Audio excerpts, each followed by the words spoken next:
Alright, and we're live again. Okay, Zach, you know what that means? Yeah?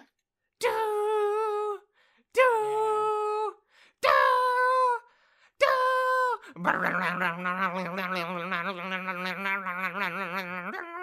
Hey everyone, I'm Rasen. That's what he did last time, in case anyone doesn't get the joke. Yeah, you can't say that. You can't have people know that there are technical difficulties. Oh. Anyways, hey, we're live for people listening to this in the audio and or uploaded to YouTube version. We decided last minute, hey, fuck it, it's WAFP 26. This is the start of Phase 2 of WAFP. Yeah, Phase 2. Phase 2. So we thought, why don't we do a special, we just make it live. It'll be fun. It'll be a good time. And then we started streaming, and then only Zach could be heard.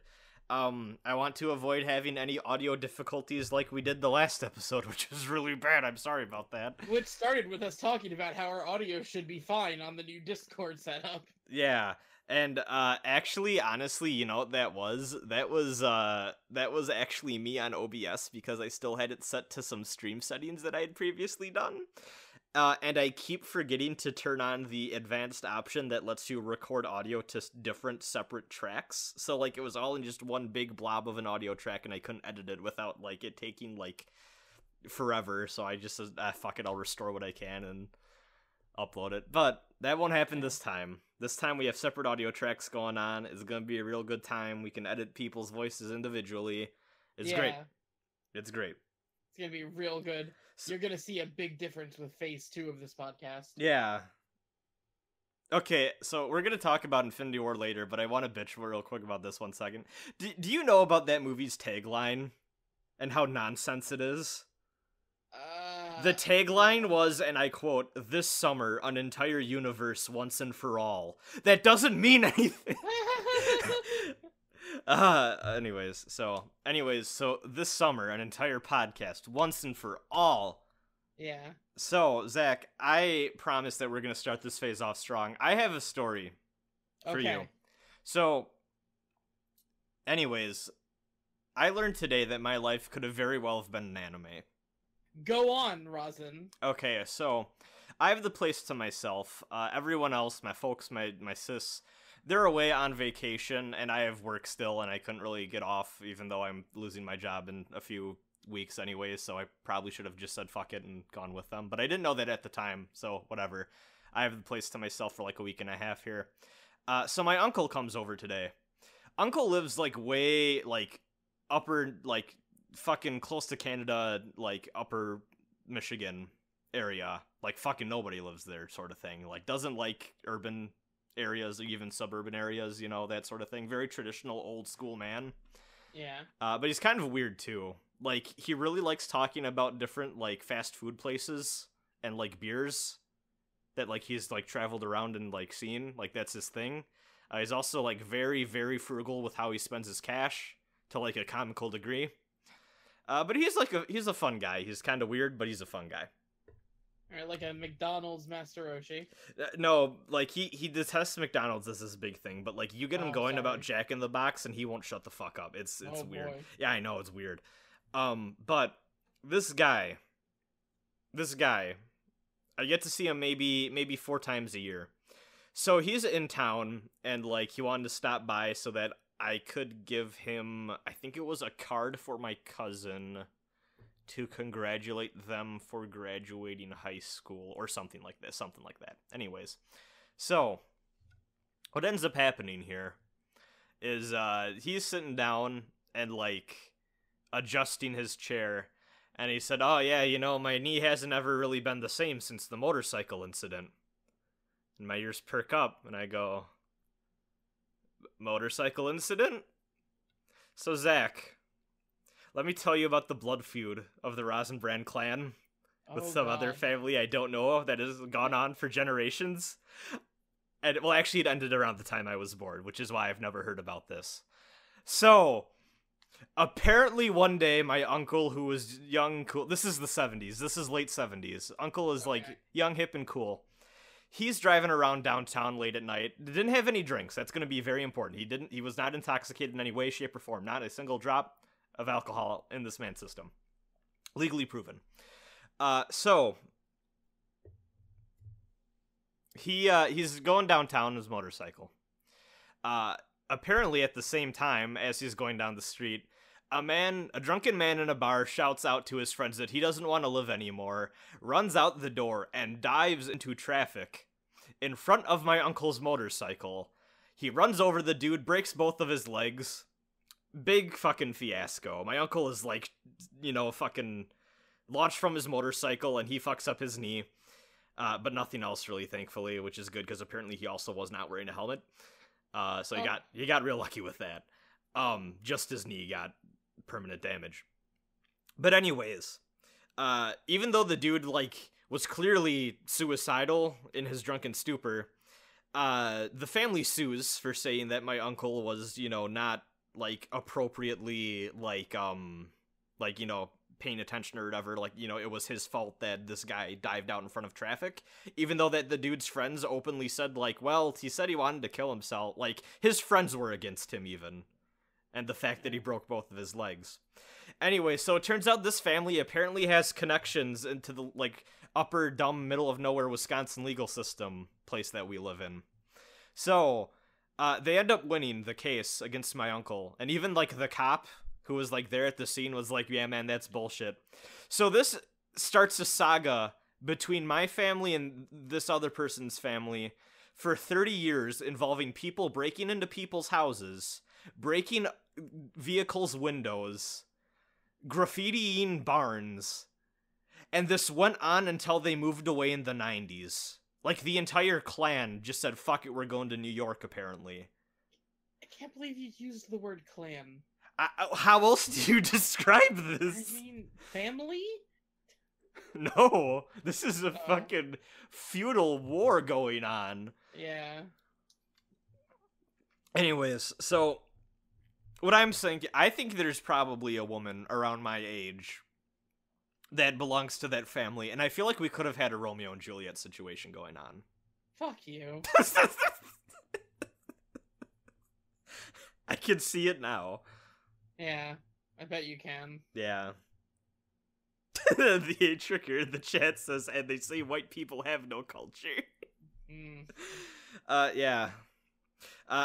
So anyways, he ended up leaving, and he was like, wow, I can't believe your mom never told me about that. And I went, yeah, I can't imagine why. So now I hate my family even more now, and I think we're even more fuck-ups than I did before, which is pretty impressive. Anyways, how's your life going?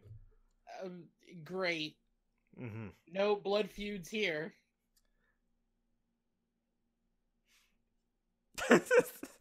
Matt says, man, one time 2 of my friends found out they were Hetfields and McCoys, but this is... Yeah, I can't believe it either. It's weird. But no one's here. See, Rasen, the thing is, you've got to now track this family down and restart the feud. So, the fucked up thing, I think I talked about this last time. Maybe I did, maybe I didn't. I've been doing so much archive work, I probably could. I could probably find some goddamn newspaper clippings talking about this. Yeah. I feel like maybe, I don't know, I'd have, but, so the thing is, though, my neck of the woods ain't that big. So, I'm surprised, I just haven't heard about this. I mean, it was very clearly, a thing. Yeah. This was a thing, and I don't know how many, I don't know how many auxiliary, units were involved in terms of, allies and, people who got, mercenaries that got between the two. No, it's fine. If they're on the East Coast, just find out who they are and I can become your agent. Oh shit, okay, this is gonna be the sequel trilogy. Yeah. Phase 2. Yeah. Sorry about that motorcycle oh no, the motorcycle incident anyways. Yeah, I'm recording this in my living room. It's nice. I can record in comfort now. Yeah, and I probably am gonna have outside noises too because it's been noisy here. But you've been kicked out of your house. Yeah, I'm outside. Very tragic. Did I not mention that? Yeah. Yeah, it's a small inconvenience. Yeah. They have benches and shit.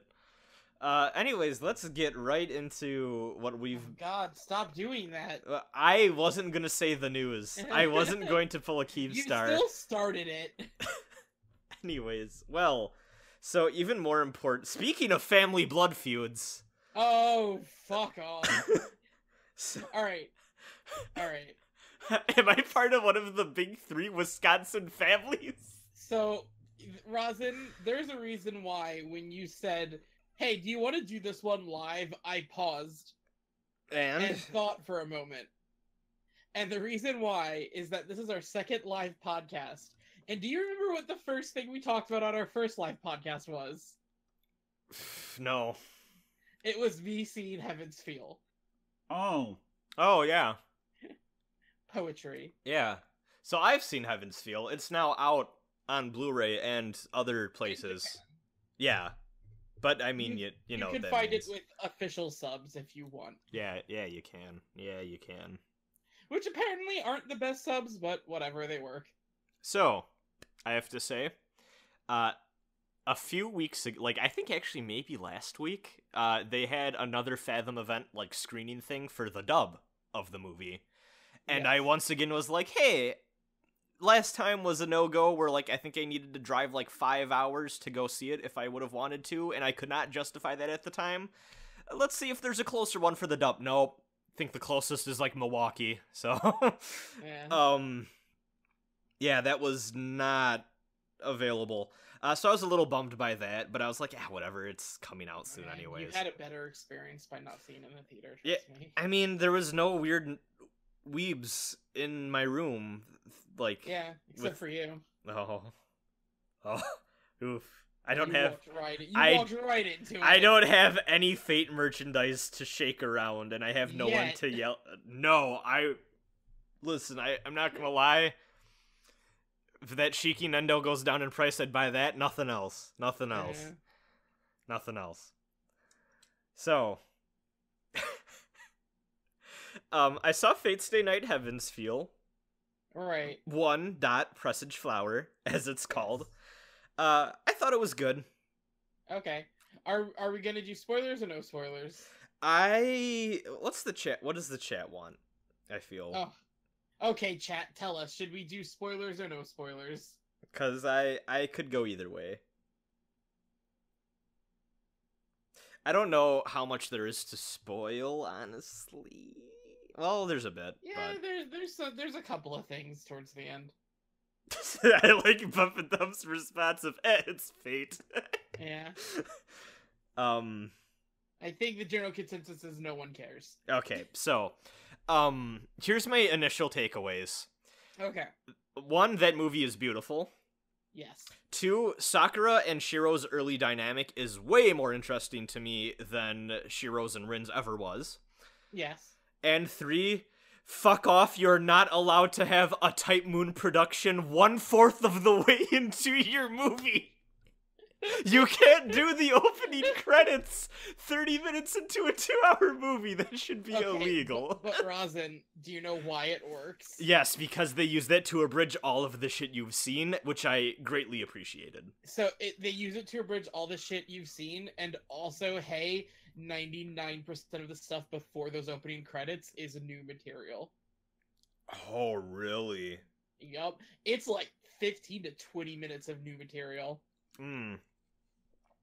Now, it's stuff that, like, was implied and talked about. Like, there would be scenes in the visual novel of them sitting down being like, hey, remember when we first met? And it might do, like, a little flashback CGI. Yeah. But, like, yeah, no, a lot of that was new. No, like, honestly, I kind of forgot that Shiro left archery because he was injured for a bit.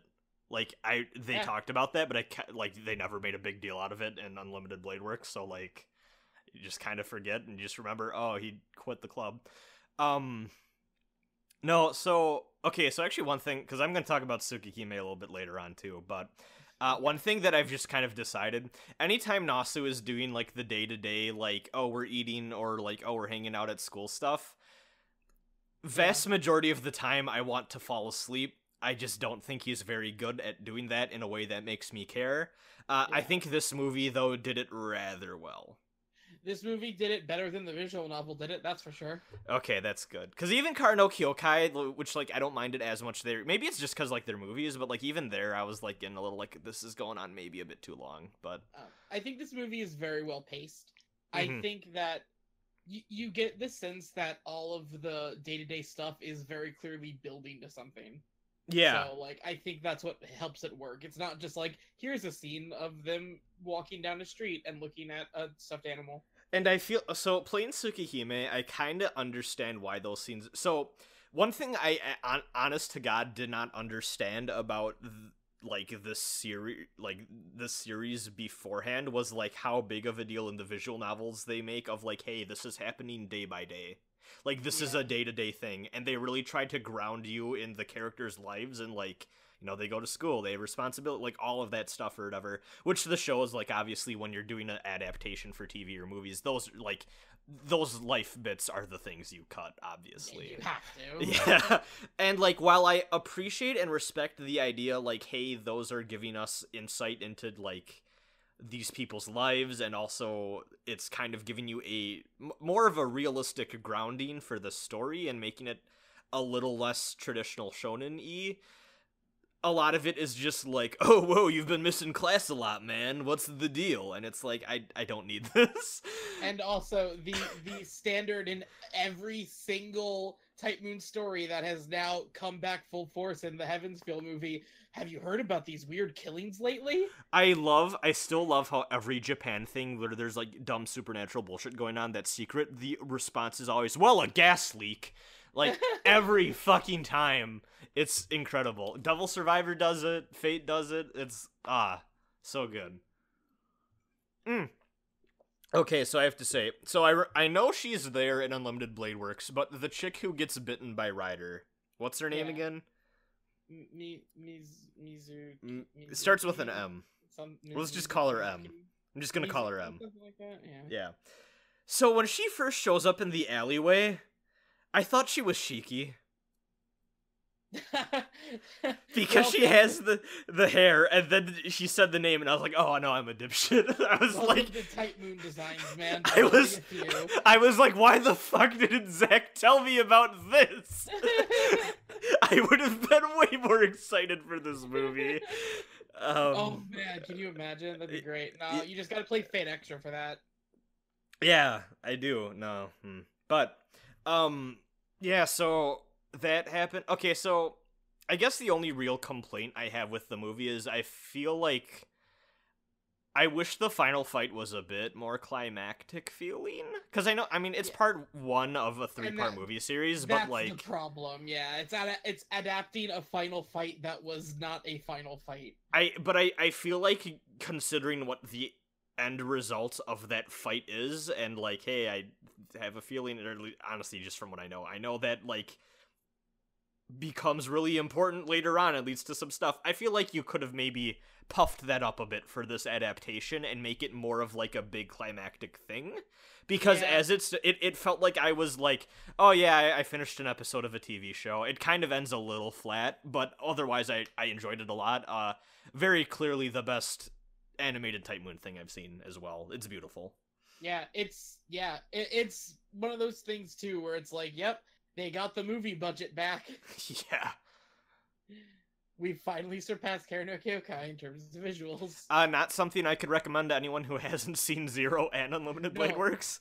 Yeah, so that's the thing too. This is absolutely meant to be watched after both Unlimited Blade Works and mostly Fate Zero. You could technically get away with not watching Fate Zero because it's still adapting something that was written before it, but they kind of expect you to at this point. The way that the subtext between... Oh, actually, I have to say, one of the best scenes is just when he's getting the laydown on Kiritsugu, and it's cutting between Saber and Kotomine, explaining to him. Yeah. That was so good. But, man, that scene is entirely different if you've seen Fate Zero. So... Oh, absolutely. And it's so good. But for what it's worth, that was also that way in the visual novel. Yeah, In the visual novel, there's that scene where he sits him down and it's like, here's all this bullshit about your dad, and then you get to Fate Zero and you're like, oh, okay. So I have to actually say, and like, I know it's kind of the dumb way of doing it or whatever, I kind of have this fun experience now going between Unlimited Blade Works to Fate Zero to this, where like, while like chronologically that's like a weird way to do it, thematically it feels really on point. Yeah, I could definitely see that. Also too, like, cause you're getting a thing where, like, Unlimited Blade Works, you're getting into the universe and you're falling into the shit with Shiro through his perspective. Fate Zero, you're learning way more shit about the world and, like, the groundwork of what you just saw, and you're getting some dark secrets and plot threads thrown about, and now this is finally paying off on those plot threads and secrets. So that's been really fun. Yeah, that's also the thing, too. Like, I kind of feel bad for the people that started with Fate Zero back in, like, 2012, and then watched Unlimited Blade Works and was like, wait, hold on, where's all this other shit? And it's like, well, here you go. Now, finally, in 2018, you can get your payoff. And also, I think it's important, like, there's a bunch of stuff that they just expect, like, oh, you see this, you know what's going on. Like, they don't explain the trace-on reinforcement bullshit at all. Yeah. Oh, no, absolutely.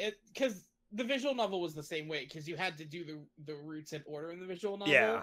So they adapted this movie with the implication that, no, you had to watch Unlimited Blade Works to understand any of this. The big thing for me is when fucking Caster pulls out Rule Breaker. And there's just, everyone's like, and it's like, man, if you just, this was your first thing, you'd just be like, oh, it's a shiny sword, you know, like, yeah. And they don't even bother, like, explaining, oh, Shiro, like, analyzed it with his mind or anything, because you know he can do that shit. Yeah. No, it was good, though. I'm excited a year from now to be able to see 2, and a year from then to see 3.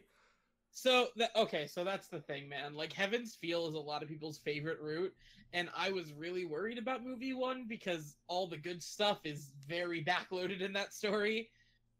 Those next 2 movies are going to be real good. I'm excited. When we talked about it last, when you hadn't seen it, I mentioned that I really, really liked how they animated shadows towards the end.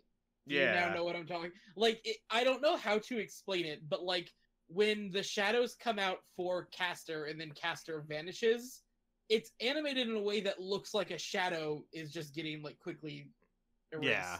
Yeah. It's really interesting. One thing I liked, so like Berserker and Fate Zero, I liked how like a lot because he was this weird CGI fucking abomination existing in a 2D world.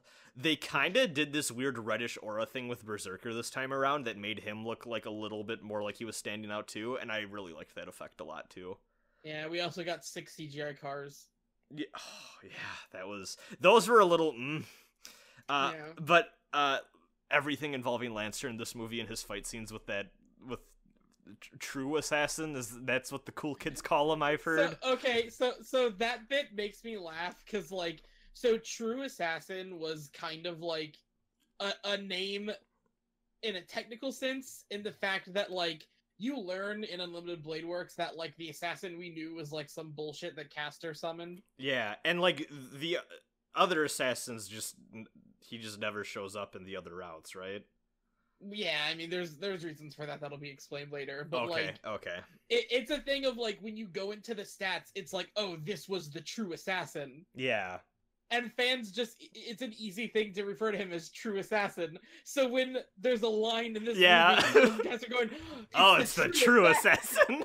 Fuck off. I was wondering that because I'd always heard that term, and I just like I kind of thought it was a fan thing, but then it was. I mean, for what it's worth, I mean, it is. It's not a fan thing. It's just like having it said like that at this point is kind of like kind of leaning into it. Yeah, I see that. Yeah, because it was like a stat menu thing before. Okay. I mean, they might have said it in the visual novel too, but like it wasn't given that much like weight for sure. But yeah, but yeah, True Assassin's really cool. Yeah, I like don't know what's up with the fucking Shadow the Hedgehog yet, but yeah, figure that out one of these days.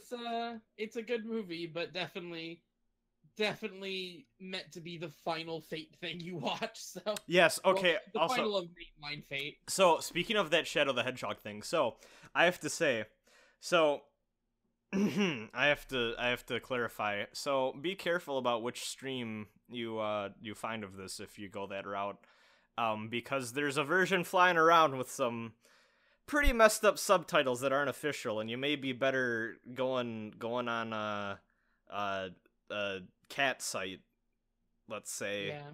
Meow, meow, meow. Yeah, that is But all you needed to say was you're better off making sure you're finding the Blu-ray subtitles. Yeah, you're better off finding the Blu-ray subtitles if you want to get this, or officially buying the product. Let's just get that $86 DVD. Is that for the Japanese import version with the subs, or is that the official American version? The official American version is not released. How much do you think that's gonna be? It's probably gonna be like 60, man. God, that's so fucking gross. I know. Ah, God. It's better than 90. Oh God. For a single movie. Yeah, that's so bad. No, but anyways, as I was gonna say, so the versions I watched were the official subs, but there were some formatting errors. So there's 3 different times in the movie where Sakura says senpai, but instead it says senpafel. Like SENPAFL. And then there's a few points where, one in which is when he's talking about the dream and he's like, oh, I arrive at the terminus and that's how I know I'm gonna wake up. Where just a letter or two is out of, every time it fucks up like that, you always know what the word is supposed to be. It's just a silly little, typo or dumb formatting mistake or whatever. So it's fine, it's watchable, it's just a little annoying every once and again, especially if the scene's serious. But there's one point where it's right after the shadow attacks the main crew or whatever, and I think it's Saber asks Archer hey, do you know what that thing was? And he says no idea. But the space was removed in the subtitles that I was watching, so I thought he replied to that by saying no idea.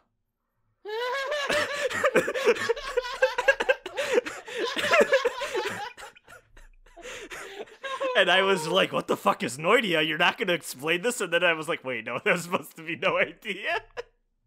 No idea. Because that sounds like it could be a dumb Fate thing, you know? Yeah. So yeah. Anyways, I have the version with the good subs for the rewatch at some point in my life. But can I talk about Tsukihime now? Okay. So I don't think I have anything else to talk about with Heaven's Feel other than, man, there's some shit to come, and also there's some potential mishandling of serious themes to come. Yeah, I've been spoiled on all of that. I know pretty much all the bad shit, I think. So I have to say, I've come to, I feel like I've come to this conclusion about Tsukihime already. Well, I'll start this off by saying, I picked that game up, and I just, for the life of me, could not remember, and I kept going through old saves, when the fuck is the last thing I actually have, a concrete remembrance of? So I went back to my save from November of 2017, and I reread a bunch of shit that I had been, reading in little bursts, because, each of these podcasts I kept saying, oh, I read a little bit of Tsukihime, and, literally I was just reading, a few scenes at a time. Yeah. So I just went back and reread all of it and just reacclimated myself with that world. And then I read beyond that. I'm I want to say I'm 3/4. I'm using a game progression guide, so I make sure I get all the dumb, good endings or whatever. It seems like I'm about 3/4 of the way through on Arquid's route. Is it Arquid? Arquid? Arquade. Arquade? Okay. I'm 3/4 of the way through Arquade's route. That's a bad visual novel, but I like it a lot. I don't know what it is. So I honestly, because I've talked about this openly before, I'm not the biggest fan of visual novels. Even good ones I have a really hard time engaging with. Phoenix Wright has always been one that man, I know it's good, it's just I get really bored. 999 I liked a lot, but even then there were times where I just could not play that game because it's just so slow. And Tsukihime is even slower than those, but I don't know, something about the highs of this one are really getting to me in a way that other visual novels that I've read before haven't. You like Type Moon. I guess. Even when Type Moon is bad, little bits of what you like so through. I think the absolute extreme of this. So when I applied the English patch, it gives you the option. It gives you an actual individual screen. Hey man, do you want the sex scenes? And my version did not offer that. Mine did, and I was like, you know what? it's part of the original experience. I know they're fucking awful from what everyone has said. I just want to see, you know? So I left them in. So Sure. I got, yeah, man, I'm not about that life. I know, So, that's why it's funny. Yes, so I got to what I can only describe as the Arkwood blowjob dream scene. I skipped it. I just fast-forwarded that text after, like, a couple paragraphs because I got to the point where the main character's cock is described as a pillar of desire, and I said, fuck this. I am done. I mean, I don't remember any of it. It's been so long. So here's the thing, though. It's the schlockiest dumb bullshit scene where, like, the main character has, like, he has a sex dream. Is that the one where you get a choice? Yes. Okay.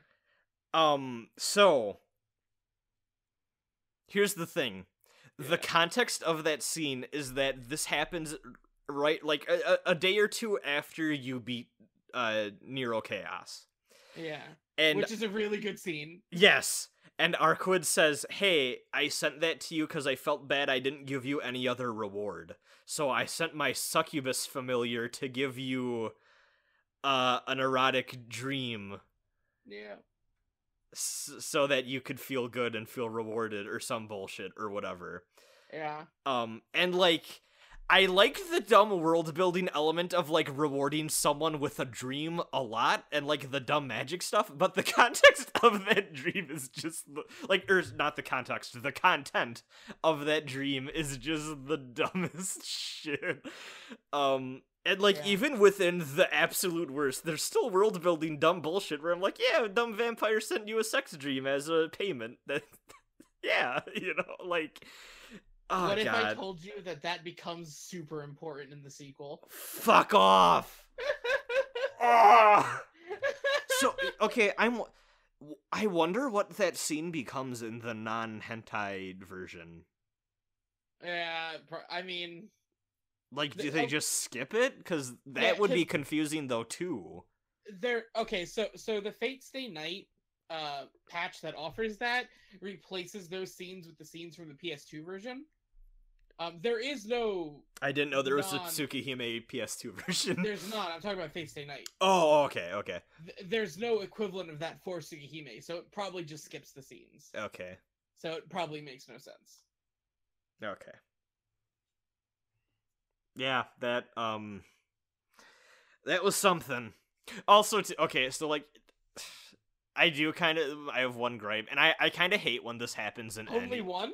Yeah, well, one big story gripe from my last play session. The sex scene was not one of them. No, it was. But one serious complaint that's not involving garbage schlock.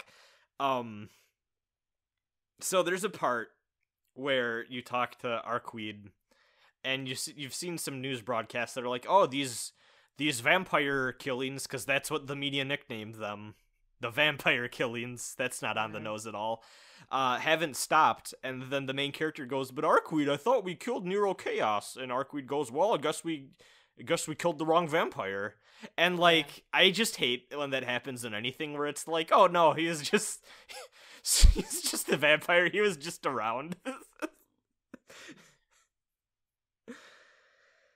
I mean, there's a reason he was around. Okay. Hopefully it'll all be explained, and I'll. It won't be very satisfying, but it will be explained. Okay. And to answer the chat, yes, the PS2 has the CGI dragon from the Fate Stay Night anime in replacement of a sex scene. And then, so they do that, but then is it Unlimited Bleedworks? They have the weird CGI dolphins. Yeah. It's so good. Okay. I mean, it's interesting to bring up, though, because the Heaven's Feel movie is a movie, so it can get away with having that if it wants. Oh. Which ended with an interesting mixture of the dream sequence Shiro has in the Heaven's Feel movie is a combination of both versions. Good. It doesn't go there, but it takes elements from both. So, speaking of visual novels, hey Zach, I saw Infinity War. I also saw Infinity War. Oh, you did? Okay. Oh, were you not aware of this? No, I wasn't, because the last time I heard about this, you were mad because Black Panther was out of theaters in your area and you couldn't catch up to possibly see Infinity War. Oh, Rosin, you missed some information. I've been busy. Well, I saw that I saw the incident from before in the Discord that you were talking about, and I assumed it was related, but I didn't know you had catched up. I have caught up. Sorry, I just said catched like a 5-year-old. I spent my last couple of days not only rewatching some of the ones that I don't remember too well, but catching up completely on all of the MCU so I can go to the theaters and see Infinity War today. Okay. Nice, and nice. I have things to say about some of the MCU stuff. Let's start with you then, because I feel like Infinity War should be held off as the finale. As it should. Sure. So please tell, what movies did you watch? Let's do all this. Of them. Like starting from the Hulk, or starting from Iron Man, Hulk, just going forward. Oh no. Okay. So I watched. I rewatched Civil War because I felt like I should, and then I watched Black Panther, all that stuff. Mm-hmm. I will say that I'm weird with the MCU. Mm-hmm. And I feel like I've said this on this podcast before, but my favorite MCU movie is Thor. Yeah. And no one else feels that way. Yeah. And I think I could finally say that it has been replaced. Thor has been knocked down from the #1 spot. Please don't say Thor: The Dark World. I know, I had already seen that. Okay. Yeah, I have to say that everyone told me it was a great movie, so I watched Black Panther. That's a good ass movie, man. And that's why my favorite MCU movie is now Guardians of the Galaxy 2. That's a good ass movie too. That's a good ass movie too. I love it so much. I have one fault of that movie that's not really. I know. Yeah. We've talked about that movie on this podcast before. Have we? Yeah, when you saw it. Oh. Well, actually, I have two. Did I talk about the weird dad things I have with that movie on the podcast? Okay, so I don't know if you've talked about that on the podcast or just like in regular chat. So you can go ahead and say your take on it, because I have things to say about Guardians of the Galaxy too. Okay, so it's weird because it's one of those things where there's a disconnect between, like, it's a comedy movie, so they make some jokes off the cuff sort of thing, but also, like, there's a weird undertone to that movie I don't like, where, like, it feels like there's a false choice where, like, Peter Quill's like, oh, like, that whole movie is about Peter Quill accepting that Yondu is his real dad, because his actual biological father is a piece of shit. But also, I feel like that movie undermines that message, because both in the first movie and in that movie, there's, like, this, like, Yondu was not a good father either. He was a better father, but he wasn't a good father. And I take some umbrage with that. So here's the thing. I have a different reading of this movie than you in that respect. Okay. Because I rewatched Guardians of the Galaxy 1 right before watching this, because it had been a while. Mm-hmm. I think that Guardians of the Galaxy 2 may be one of the best examples I've ever seen of, like, themes and character arcs that I did not expect to actually be getting addressed.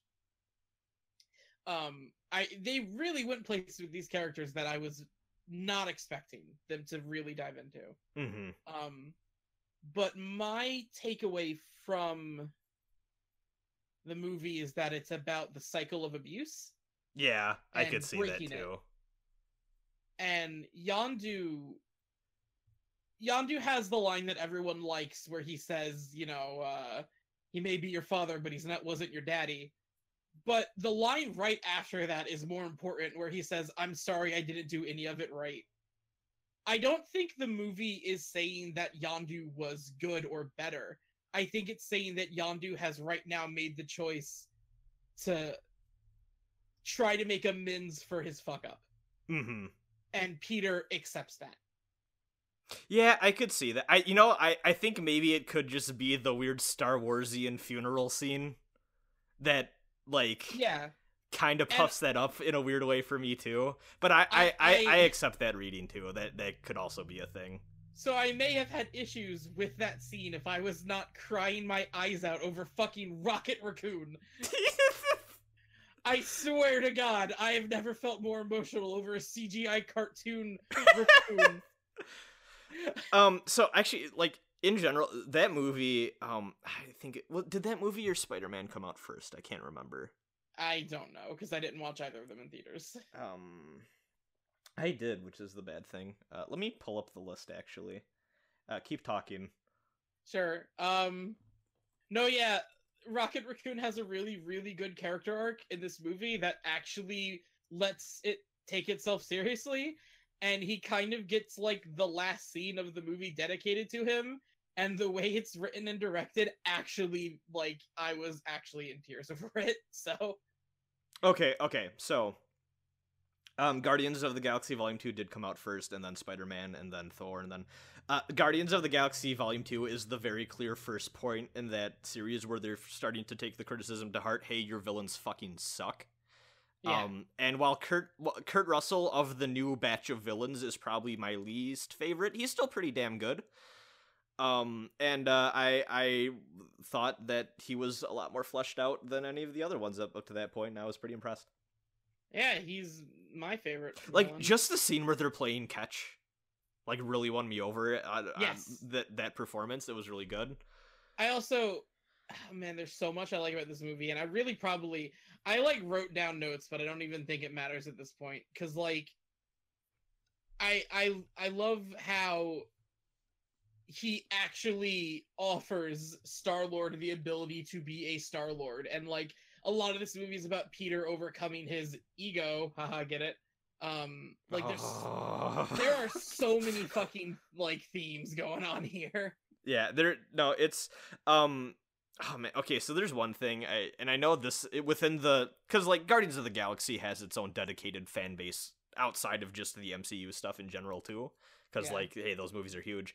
And actually, this is a criticism of the film that I think you might find interesting just from, because, like, I think it's no secret, even we've talked about this on the podcast, I tend to buy into the dumb humor of this series way more than you do, most of the time.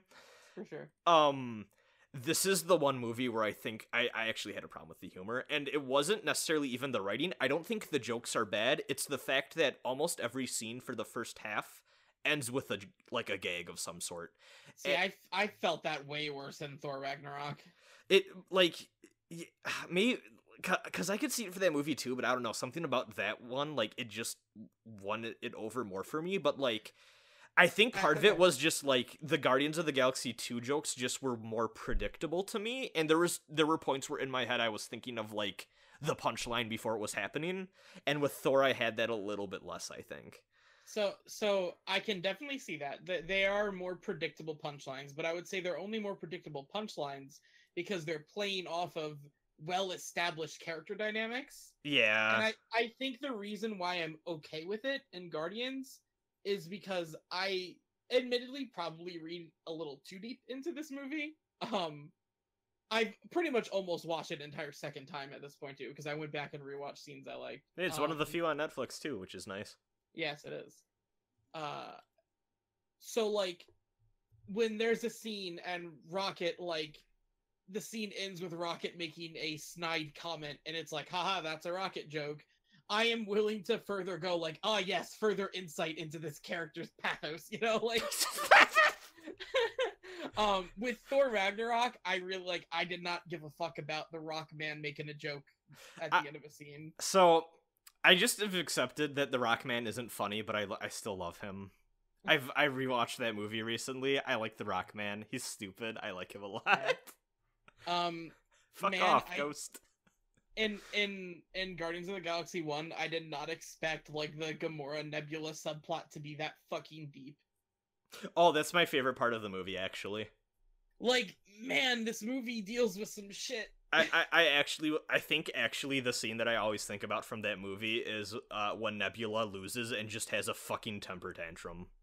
Yeah. Like, it's so fucking good. But like, I like that the movie never says that either of them is right, because they're both wrong. Yeah. Like, Nebula is wrong to take it out on her, but also she never stood up for her. Like, but also you shouldn't expect her because she was in a shitty situation too. I was about to say, but also it's one of those things where it's like the whole entire thing of like, no, Thanos is the problem, which also goes along with, hey, this movie is about bad dads. Yeah. Man, this scene between Yondu and Rocket on the ship, it's so good. Oh, okay. How do you feel? So, did you see that James Gunn confirmed that baby and now teen Groot is the son of the old Groot? Yes, I love that choice. I do too, and I don't get why people are mad about it. Because people don't want to feel emotions. I get. They want the characters to always live. Does Vin Diesel have a son? Fuck off. They should have gotten Vin Diesel. Because, okay, people always are surprised, but I guess they shouldn't be surprised because it's a fucking CGI tree. Vin Diesel voices Groot. And, like, a lot of people seem to just not know that. But, like, yeah, Vin Diesel's son, Ben Diesel, should have fucking voiced baby/teen Groot. That would have been great. Good old Ben Diesel. Ben Diesel, that's his name. No, okay, no, actually, this is what I was gonna say before I led into the humor thing. There is a huge divide, actually, I've seen in some circles where, like, there's a lot of fans of Guardians 1 that don't like this movie because it's a lot more serious, but, like, man, I'm gonna be honest, Guardians 1 isn't one of my favorite MCU movies. I think it's fine, but, like, when that movie came out, that was, like, one of those, like, this is one of the best ones, and, like, I never felt that, and, like, I always thought that was, like, weird. Yeah. But, like, I liked the term for the dramatic that the second one took a lot. I like Guardians of the Galaxy 1. I always did like it. It was never anywhere near my favorite. I will say that... It's a good movie. I now like it more because it leads into this, and it's gonna be one of those things where I go back to it, it's like, oh yeah, these themes are gonna get followed up on. I do wish I felt like the music selection and editing to work with the music was better in 1, and in 2 I feel like it was still good but not as good, and I hope man, but what a good wife you'd be, though. I love this movie. I hope 3 brings it back to the Guardian 1 music thing. Actually, they probably can't even do a music... Like, how the fuck would they do a third music track? His mom had a second thing? Dude, do you forget, at the end of the second movie, he gets the Zune. Oh shit, you're right! God damn it, I forgot about the Zune! Oh, that's such a good joke! I know! Okay, I don't think anyone in the world would have ever guessed that this one would be my favorite. No, I wouldn't have. Honestly, I kind of figured you probably wouldn't like it. Most people I talked to said I wouldn't like it. Anyway, so I saw Black Panther. Yeah. It's okay. Damn.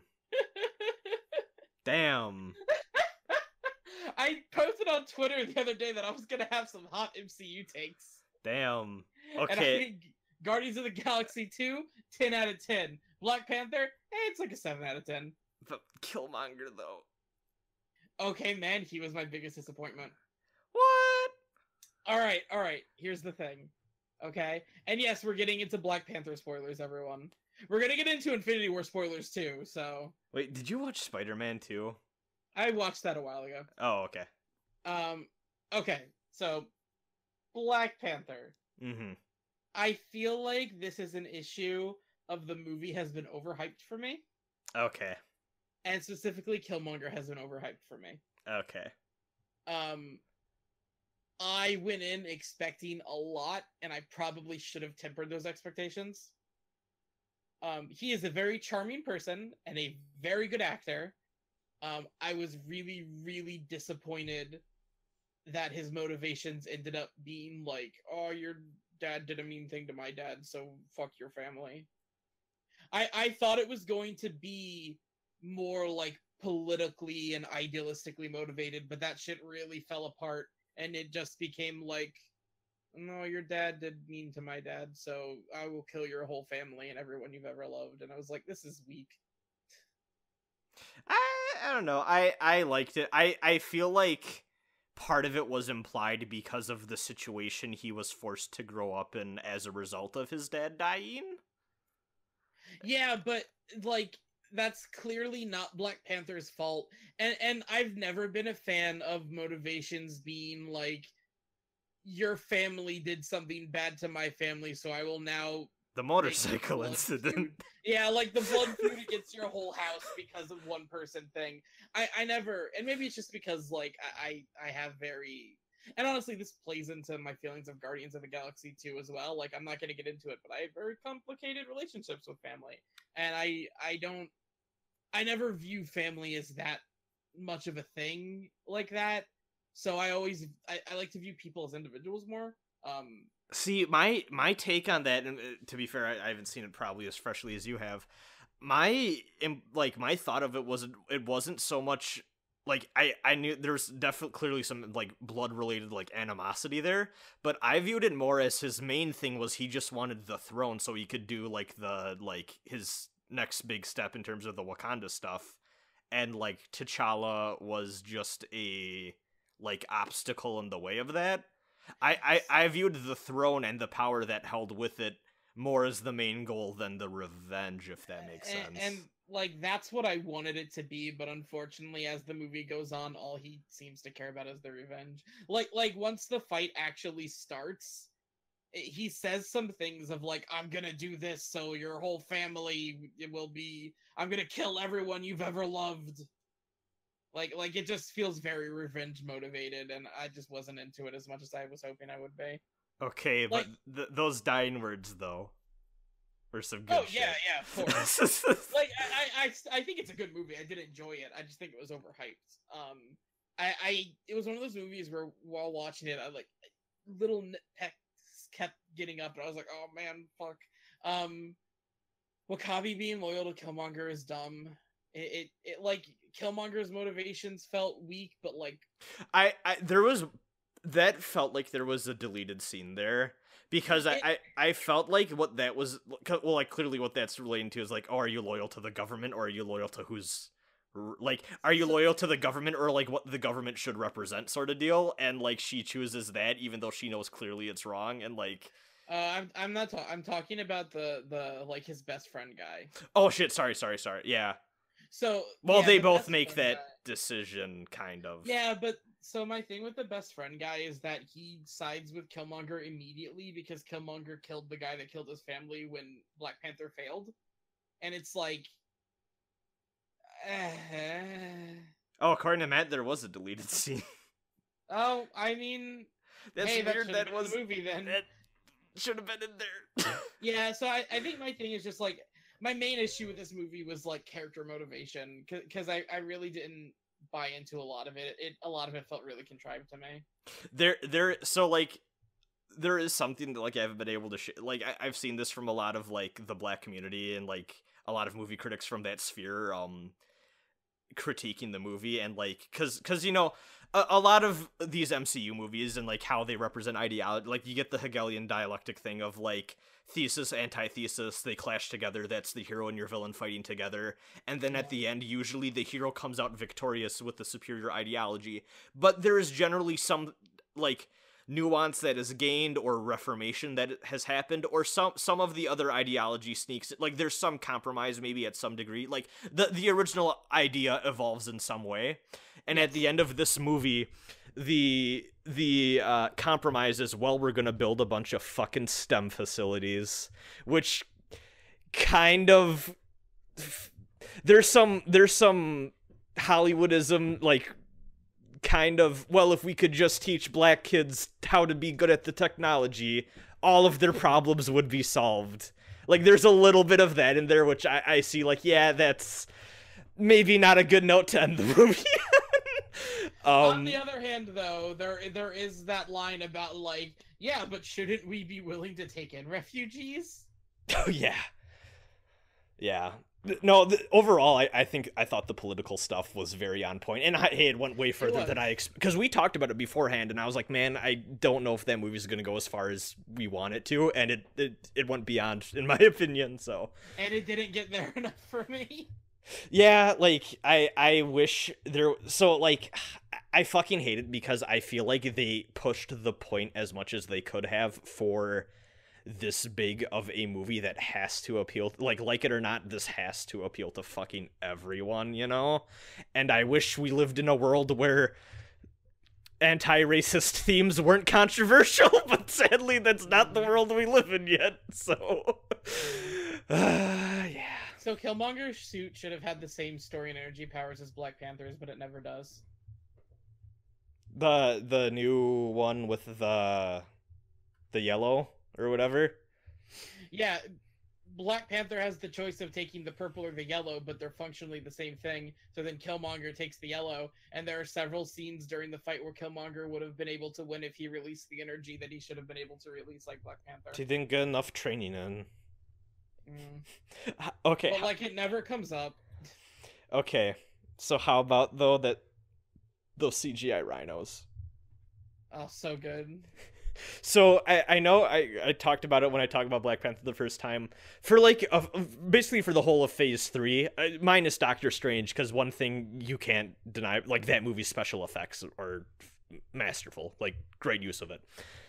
But like for the rest of the movies in Phase 3, people have been saying like Spider-Man, even some scenes in Guardians, people are like, man, CGI's kind of looks a little unfinished or a little unpolished in some places, maybe because these movies have to come out when they're set to come out, sort of deal, you know? And I had never noticed it until, like, oh god, those rhinos, like, that was where I was like, okay, I understand those people now. Yeah, honestly, like, as long as the CGI is not too bad, it doesn't bother me. It wasn't awful. It wasn't awful, but it's though. it's distracting, yeah. And it took a little bit away out of the hype of the fight scene for me. Okay, like, this isn't important, but I might as well say it here. I had the same thing in Infinity War when those meteors were raining down, and I was like, ooh, some of the frame rate on some of these meteors is not good. No, but I did like Black Panther overall. Like it was one of the better MCU movies. Mm-hmm. It's just yeah, man, it was so overshadowed by Guardians 2 for me. And that's a very personal thing. And like Guardians 2 spoke to me in a very particular way. Mm-hmm. And then did you watch any other movie? Yeah, other than the two Guardians, I rewatched Civil War, which, to be honest, I liked it more the second time around. Okay, I rewatched that before Infinity War 2, actually. I might have been a little too harsh on it, but I still don't. It's still in the bottom half for me. Okay. It's better than Age of Ultron. I'll say that. Okay, so I have a very weird problem with that movie towards the end. Yeah. That is the worst Stan Lee cameo.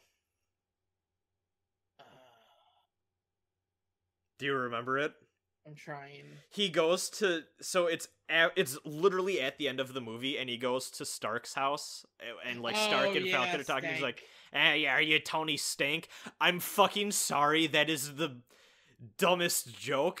And also, nobody... Okay, I don't care how out of touch with, like, society you are, everyone at this point knows who the fuck Tony Stark is. You would not make that mistake in this world. No. And also, it's just a dumb joke. Tony Stank. What the fuck? Hey, Tony Stank. Tony Stank. Can't believe they didn't bring that back. No. Yeah, but that was it. And then I went to the theaters to see Infinity War. So, how'd you like it? I liked it. It's a solid 8 out of 10 for me. Yeah. It's a fast-ass movie, and it kind of needs to be. So, I think, because you and I both, I think, have the same thing with Age of Ultron, where it's like, man, Whedon, you tried to do too much stuff with too many characters, and you stuffed in way too much shit, and it falls apart. So, I'll say this. Oh, go ahead. Oh, no, I was going to say, for me, it was, like, I was on board with Age of Ultron. I wasn't enjoying it as much as the first, and then as soon as Vision comes in, I'm like, no, you crossed it for me. But also there's stuff too, like, oh god, the Black Widow and Hulk shit in that movie is terrible.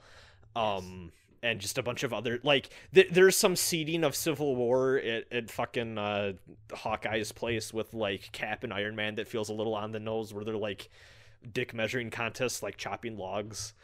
I just don't like how that movie handles a lot of the plot stuff. Were you gonna say something? Yeah, I think the difference is that Age of Ultron spends too much time trying to build up other movies with its characters, Mm-hmm. and it gets in the way of the plot. Yeah. Infinity War, I have problems with it, but it is a huge improvement just in the sense of it feels like a finale, not a prologue. Mm-hmm. And Age of Ultron felt like a prologue in a lot of places. So I also have to say, hey, like, that movie's not a balancing act in a way that it's a balancing act, but it's not the same way that Ultron is, where, hey, Captain America doesn't fucking matter in that movie for most of it. They know who to focus on and who to give character stuff for. They made some cuts, and I respect that so fucking much, because I was worried going in that they wouldn't be able to. But, like, hey, man, yeah, like, Cap isn't in that movie much. Bucky's barely in that movie. Like, yeah, they knew. Get their scenes, you know? Like, even within the Guardians, like, hey, like, Rocket gets some fun times with Thor, and they're great, but, like, man, Gamora gets a lot of character stuff in this, and it's really good. She should. Yeah. It's her dad, you know? So, like, it's good stuff. I was impressed at how well they managed to at least give everyone a scene. Mm-hmm. And it didn't feel like, here's your scene. It felt like, no, here's what everyone contributed to this thing where everyone was involved. Mm-hmm. And by the way, again, I'm saying it again for anyone that came in later, we are going to be talking spoilers for Infinity War. Yeah. That's happening now. Yeah. So. Hey, okay, to be fair, this is the movie that the most people have seen in a short amount of time in the world ever. Also, it's a movie that it was impossible to escape spoilers for. Yeah. So. Okay, actually, have you seen... So, we can talk about this when we inevitably talk about the future of this. Have you seen how bad the cast have been dropping the ball with this movie and the next one? No. Dude. So, there's a fucking Robert Downey Jr. interview from, like, 6 months back where he just goes, yeah, Thanos wins. Like, yeah, it's bad. Yeah, okay, you know what, fuck it, I'll say it now. There is an interview that people found from a year ago where Gwyneth Paltrow talks about like, oh yeah, our son. So if you're wondering where that pregnant joke was heading, woo! Yeah. So I did see the thing where Tom Holland kept like almost spoiling things, and Benedict Cumberbatch was like, "Nope." Well, he leaked a bunch of Homecoming. Oh, nice.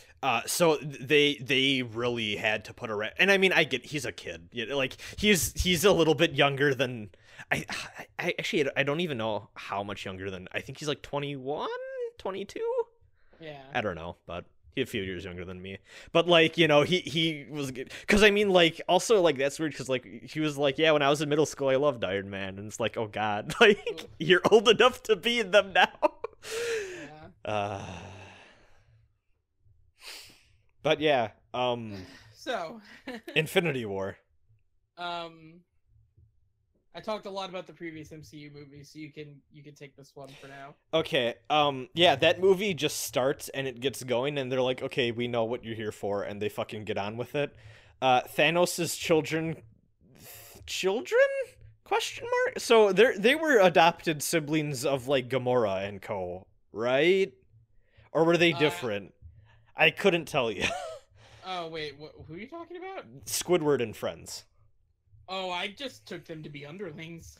Okay, because I was wondering if they were in the same boat of, like, Gamora and Nebula, of just, like... I do not think so, no. Okay.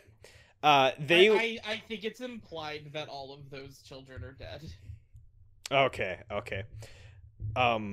So they were fine, but Thanos is the real star of the show. His motivations, seems like people are mad because they didn't do the embodiment of death thing, which, like, I'm sorry, I don't think you can make that work in live action and not be really fucking weird. I do have some trouble with the whole thing of, like, I wish I would have been able to get an explanation as to why he couldn't snap his fingers and make unlimited resources for everyone. Yeah. And like I feel like you can give a one sentence explanation for that. Even if it's just him saying no because in another millennia the same problem will happen, or well, I guess no, because that would still be the thing with the half the universe thing. But like just some it is, but like, so here's the thing. I don't mind if the plan is dumb as long as I believe that that's what Thanos believes. Yes. And I agree. And I wish they would have at least tried to reason with him more in the sense of like, why don't you create resources? And even if he's just like, oh well, so you can like ruin the like, so you can expend them like you already have, or just something to like show that he is that fucking committed to the sense of like he's thought of the alternatives and he's decided they're not what he wants. He wants to kill half the universe. Other than that, though, I like the performance a lot, and like I liked that at least we got the flashback of like, oh, I was just some dude on my planet and I wanted to do it and I was crazy, and then the planet went to shit and like I decided I knew what I needed to do. I feel like the problem of why doesn't he snap his fingers and make resources can extend beyond that, in which like once he gets like the reality stone and the space stone, why doesn't he just use those stones to get all the stones? You know, like there's a lot of contrivances. I feel like they're a little fast and loose as to how powerful each of the individual stone powers are. But he literally like changes reality in the movie. Yeah, but like I feel like they want you to like think like, oh, that like it's proximity based, or like it's, you know what I mean? Like yeah. They want you to believe there's limits to it. Oh, by the way, I started reading Infinity Gauntlet and I'm only like an issue or two in, but like it's pretty good for an old comic thing. So I'll get to that at some point. I need to finish Dark Victory yet. I think you said you gave up on that, but I mean, yeah, we talked about half of it last podcast, and I had no interest in going back. To it. Like, it's okay, but it's I might finish it up and report back, but it did not catch me like Long Halloween did. Ah, fuck, Zach. Before the motorcycle thing happened, I wanted to open this podcast by saying it's hot, but it's not as hot as the night Johnny got married, but it's fine. Oh, you fucked up. Anyways, back to Infinity War. Yeah. So I have complex feelings on Thanos as a character. Mm-hmm. Because on one hand, I actually like that they tried to give him more depth than just, I am bad. Mm-hmm. On the other hand, I don't buy it. I think it's not really well conveyed. And I feel like the whole thing with, oh, he really loves Gamora is bullshit. It's weird. It's really bad coming to this movie off of Guardians 1 and 2, because, hey, in Guardians 1 and 2, that is not what they were building that character to be. Also, too, so I know me and Matt, I don't know if he's still around, have talked about this a lot in private, but it's like, man, why the fuck did he give the stone to Loki and not just keep it for himself? And I found out the explanation for that, which was they didn't know at the time of that movie that dumb blue cube thing was a stone yet. What? But that's so obvious. No, they actually did not plan for that at the start, apparently. That's been confirmed. In Avengers 1, they did not yet know that was going to be a stone. Nice. Hey, you know what? Actually, fuck it. Speaking of the dumb blue cube, I can't fucking believe Red Skull came back. Fuck off. Yes! I was actually going to mention that before. Yeah. That was the one big thing I actually wasn't really spoiled on coming in, and I dropped my jaw and I went, Hugo Weaving did not fucking come back, and then I saw the credits and I was like, yeah, he didn't. Yeah, no, it was not Hugo Weaving, but still. Do you know his thing with Red Skull? No.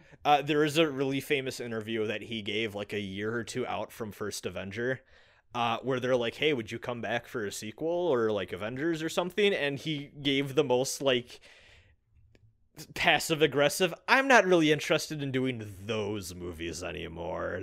And like he gave this like paragraph response of like basically just shitting all over the whole superhero thing. It was so fucking funny.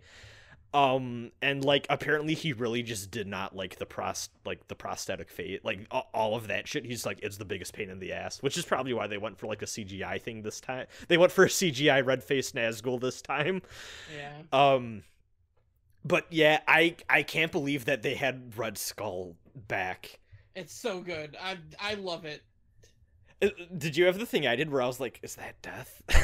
At first, because I did, yeah. At first, I was like, "Is that how they're gonna do this?" And then, no, it's just Red Skull. Like anyone can come. Malekith could come back now.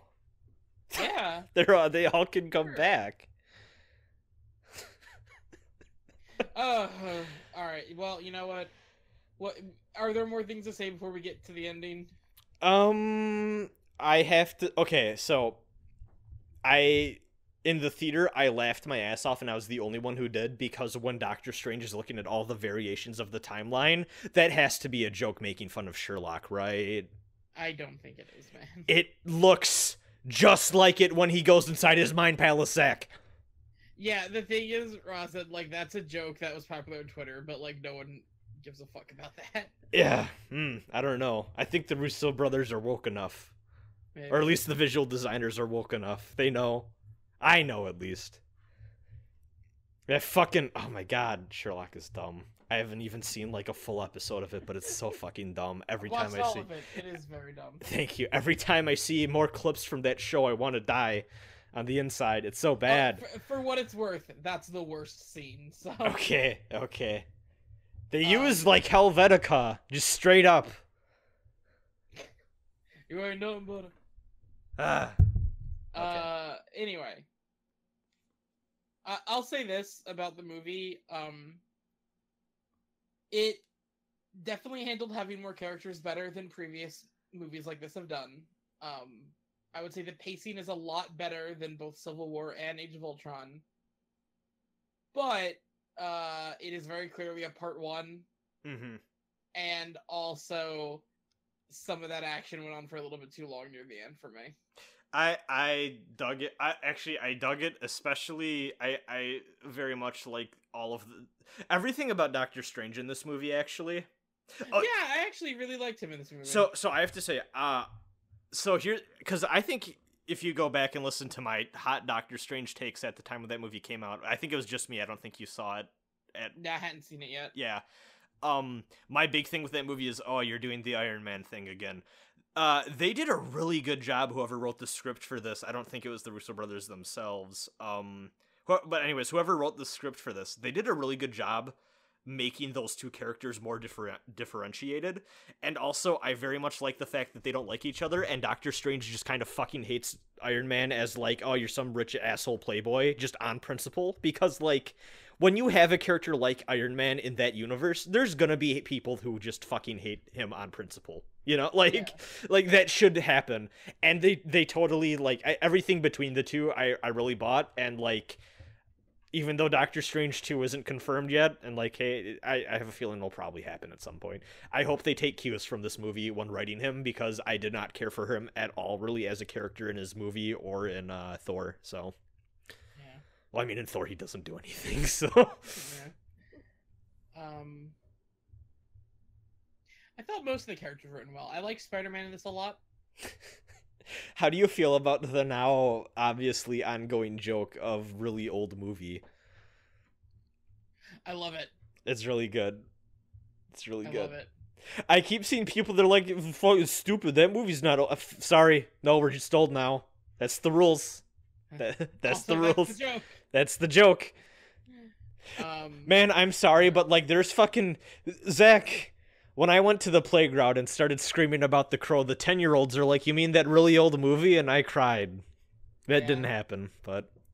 Yeah, because that sounds really bad. Yeah. No, I just go to playgrounds and start yelling about The Crow. It's fun. It's a good time. I've only been arrested 4 times. Anyway, back to Avengers. Yeah, so my thing with action, I'm really not I'm not even, like, the biggest fan of action. That sounds so weird. I like action. Is it too mainstream? Yeah, action is too mainstream. Okay, thank you. No, so sometimes Rosin gets shocked by the things I say. The internet is too sometimes, and I'm not really a good fan of action. I'm not really a good fan. No, so when I watch, like, media, the main two things I gravitate towards are characters and themes. Mm-hmm. And I like action when it is benefiting one of those two things or playing off of one of those two things. There are exceptions. Like, hey, some of the fight scenes in Heaven's Feel, like, hey, the Heaven's Feel fight scene between True Assassin and Lancer, that didn't have anything to do with any fucking theme or character, but it was just cool. Yeah. It also didn't go on for 20 minutes. Mm-hmm. And I think that's my thing of, like, if you have a giant action scene for the sake of just a giant action scene, and it's just a bunch of people punching each other for half an hour, I'm gonna get bored. And I feel like this movie has that a bit towards the end. Like, the Thanos fight was pretty cool, but then, like, none of the stuff in Wakanda did it for me at all. Do you think it would have maybe been more palatable had it not been for the fact that Act 1, 2, and 3 of this movie is almost entirely fighting? Yeah, I mean, it's probably just a bit much. I still think, though, that between the Thanos fight and then cutting to Wakanda fight as filler, didn't do it for me so much. The Wakanda fight I didn't think was as grabbing to me as I really wanted it to be from trailers and stuff. I still think I like the Avengers New York fight way more. Yeah, so my thing, I think, is in terms of pacing, let's compare it to the greatest movie ever made, obviously, Lord of the Rings: Return The of the Crow. King. I think that when you have a big climatic action scene that you need to cut away from to other stories, those other stories are better served being character bits other than another action scene. And I think cutting between two big action scenes was just a bit much for that long for me. I got kind of bored. But that's what it is. Do you have the thing I do where, like, I kept looking at Scarlet Witch doing stuff and I was like, why didn't you just do that 10 minutes ago and solve the problem? I had that a few times. Because, you know, she's the one who has to stay back so that she can't just win the fight, you know? Like, it's fine. To be fair, I do like that. I do buy her reason for staying behind. I buy her reason for staying behind. I also like that the villains were just sitting around waiting for her to leave too. Yeah, they treat her with the respect she deserves. Yeah. In terms of that. How do you feel about her and Vision's romance?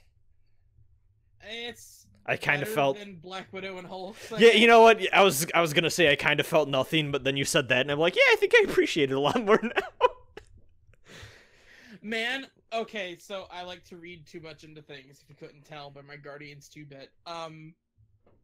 I completely 100% read the scene when Bruce and Natasha see each other again, and it's just a brief moment, and then someone goes, well, this is awkward, and then it's never brought up again. I believe that is commentary on that romance. So I was just about to talk about that, because what I thought that was about was, hey man, sorry I fucking paralyzed you. Oh. Because there's a shot of him looking at the braces or whatever, and just looking down because he, like, knows. You know? Man. I didn't even remember that happened. But, so, actually, that's one of my complaints. I wish those two characters at least had a conversation. Just like, hey, no hard feelings. Just something. Because they kind of sweep it under the rug, and it's clearly a big character thing for both of them, you know? Did you see what was said? I don't remember if it was said on Twitter or in an interview, but they commented on it, I think. Did they? What'd they say? They said something to the effect of, like, it's been 4 years, she's over it. Oh. In regards to, like, the romance. Oh.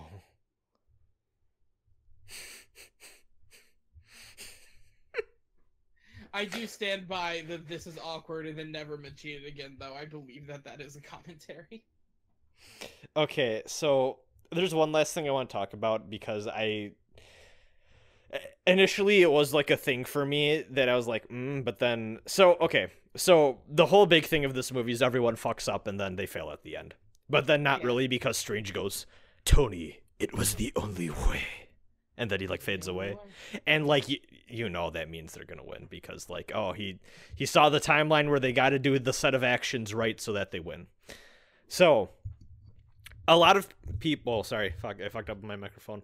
A lot of people have been like, oh, everyone fucking drops the ball at the end. What the fuck, Star-Lord?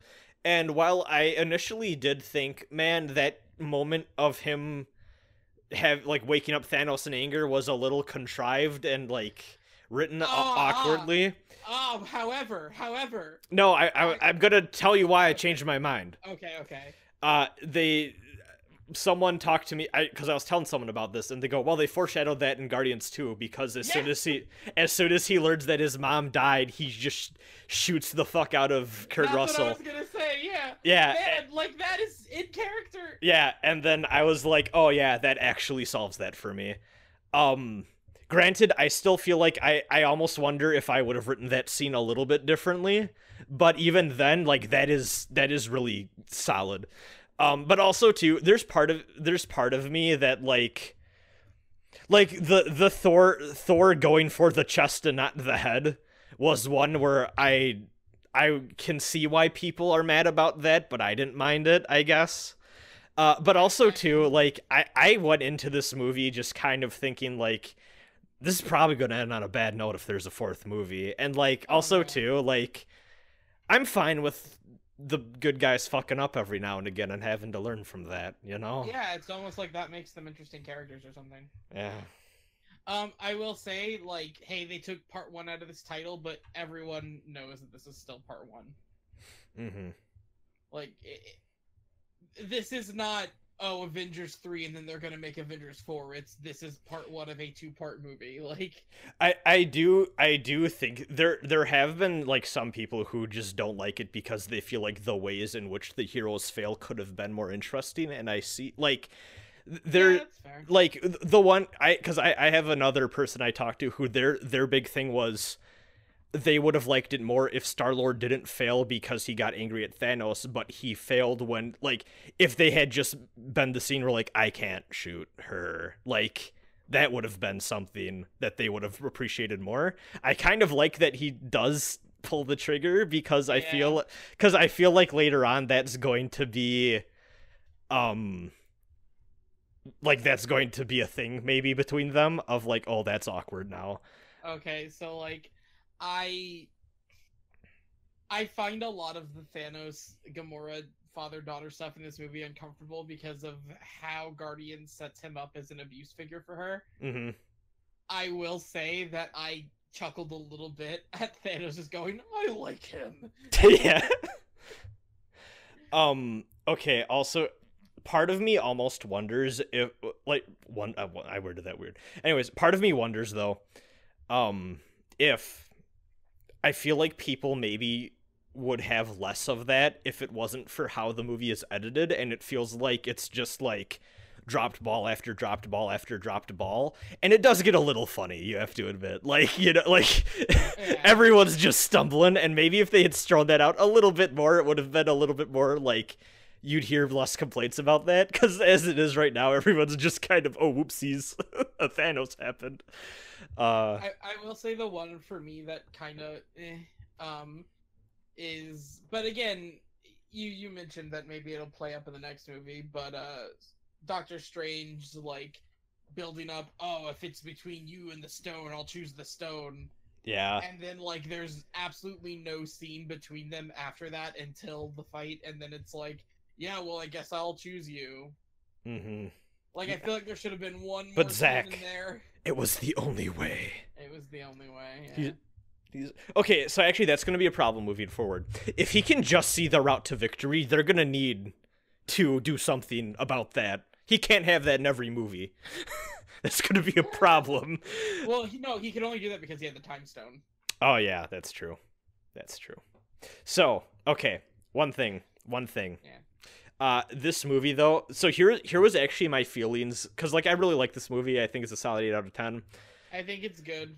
My thing coming out of it was I understand the comic book fans' frustrations with comics. Oh, please go on. So here, because I thought, where do they go from here? And I, before I allow you to talk, I'm going to go through my full process because I spent a night on this. I will shut up. Okay. So here's my first thought. God damn, that's going to be weird going forward, because now we're going to be in a universe where this happened, and clearly each of these characters has a film trilogy that is them going through character arcs. Iron Man had one that like played into Avengers 1 a little bit and like everything, but like there's a clear arc and path for that character. Now, all of these characters are going to have to live with the fact that they fucking died and, let's be real, came back to life. That's gonna fuck with you as a person. Also, not to mention the fact that the world is probably a weird post-apocalyptic hellscape for like a full year, because these movies exist in like real time. There's going to be a lot of consequences about that, probably too. And I don't know how I feel about these characters who I really like a lot, like Black Panther and Spider-Man's stories having to now cope with this big event thing that happened that was kind of unrelated to what their individual character arcs that I liked a lot were. And then I thought to myself, well, the option 2 then, though, is that what's realistically going to happen is they use the Time Stone in the next movie to make it so that all of this bullshit doesn't happen. But then if no one remembers it, and then they can go on as was, why am I so excited about this big, dumb, huge climactic event thing, then, if it's not going to end up having lasting consequences? And now I feel at a crossroads, Zach. Uh-huh.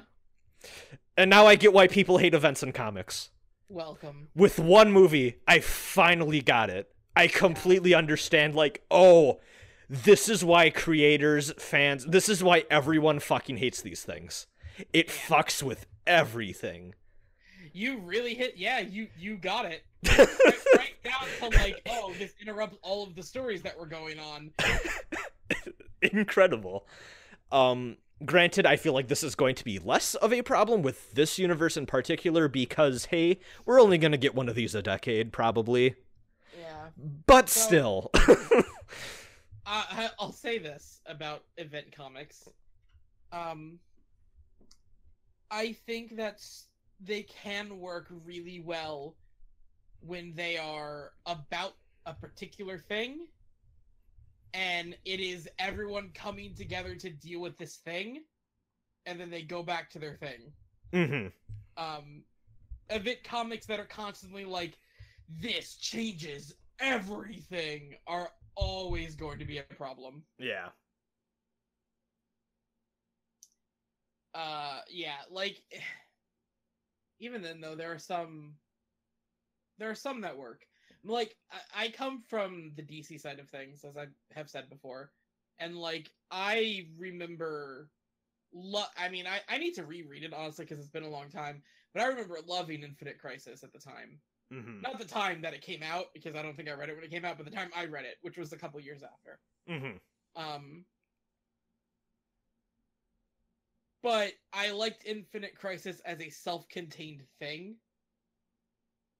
And then, like, 52 was a good follow-up to that.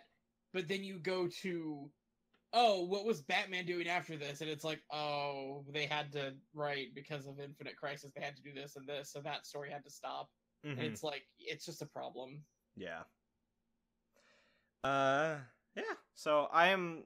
Are you excited for Ant-Man and the Wasp? Fuck no. Man, I was thinking about it, and I was like, oh, I know exactly what they're gonna do. At the end of that movie, the dust is gonna happen. It's gonna be the post-credit scene.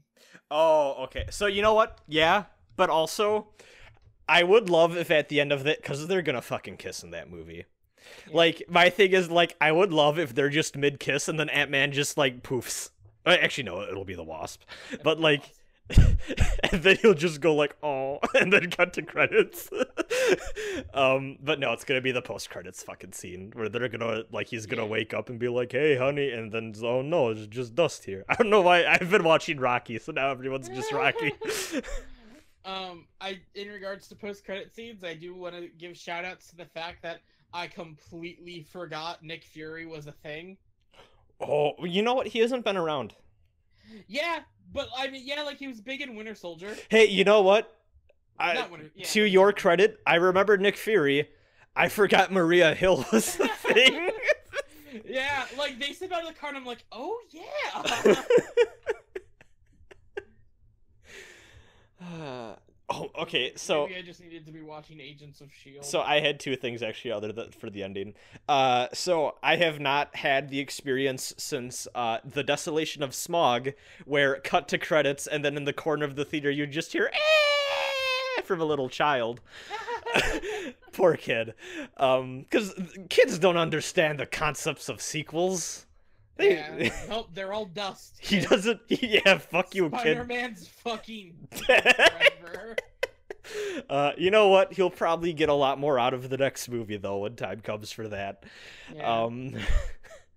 Yeah, as opposed to everyone else that just cynically went, well, I guess the next movie is going to be about undoing this movie. Yeah. Oh, you know what? Okay, have you heard the Sony Spider-Man rumor things? No.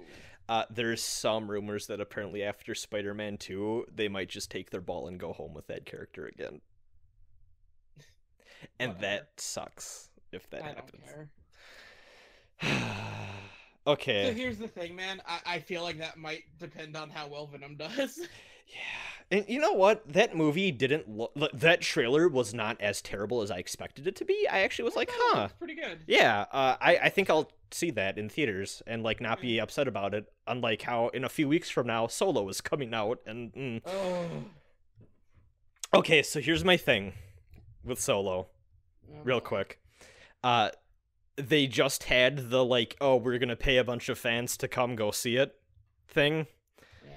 And they all gave out the tweets that were like, oh, it's just Solo, blah, blah, or whatever. But, like, of that group, there was already 4 I saw that were like, yeah, it's good. I don't know if we needed a Han Solo movie, though. And I went, ooh, if that's, like, the response of the people you're paying, like, because, like, they always get, like, the big influencer people for that. Like, not the professional ethic-based, like, I have to be, like, I have to be removed from the fact that they're paying me to have this extravagant experience. Like, they get the people who buy into the shit and are, like, just, like, hype machines or whatever. And if the hype machine people that they're paying to fly out and show this thing to are already having kind of like responses, even if they're still positive, I'm kind of reading between the lines on that, like, I bet Solo's gonna be a little but I feel obligated to see it.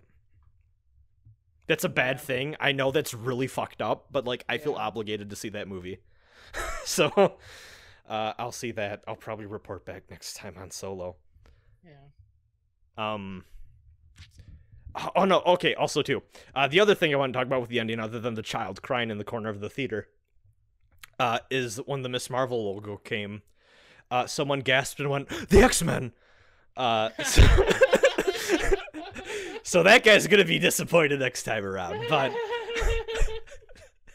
Deadpool! So, yeah. Is that Wonder Woman? So, yeah, that's been my life. I don't know why you said that.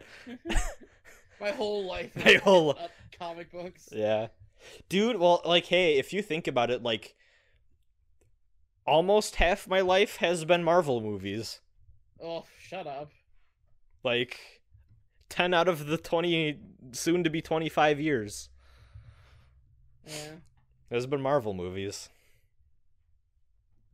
But yeah. Anyway. Moving on. Was that all we had? That's all we had. That was all we had. Wait, no. Well, I mean for Marvel Cinematic Universe, but we got more other stuff. Oh yeah.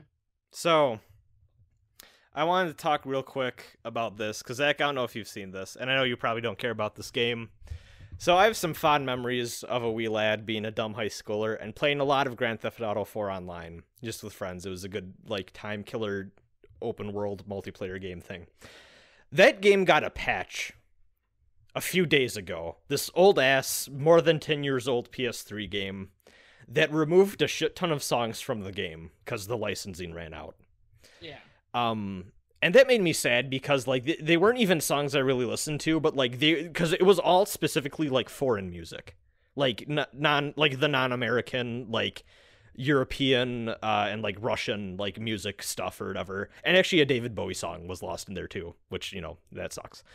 But it's like, man, that added a lot of character to that game. Because, you know, that, I don't know if you've played GTA 4, but, like, a large part of that game is, like, hey, you're playing as, like, someone from Bosnia, and, like, there's a lot of, like, Euro-Russian themes and characters and stuff like that, and, like, how people from that background,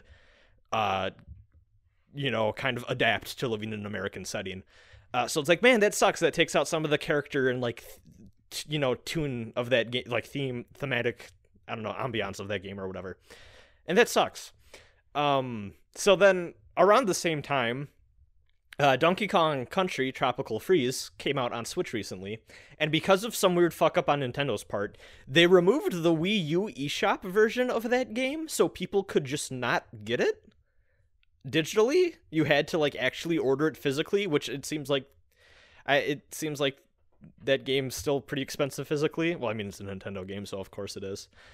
But, like, yeah, people just couldn't fucking download Tropical Freeze if they wanted it for Wii U.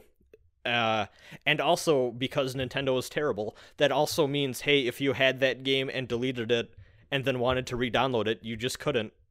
And then this is all coinciding with the fact that the original Wii Virtual Console is shut down, and that was, like, the place for a lot of ports of games that you just actually can't get anywhere else other than just straight up emulating it now. And Zach, I'm feeling really down on the digital future again. Yeah, I have major issues with the digital future.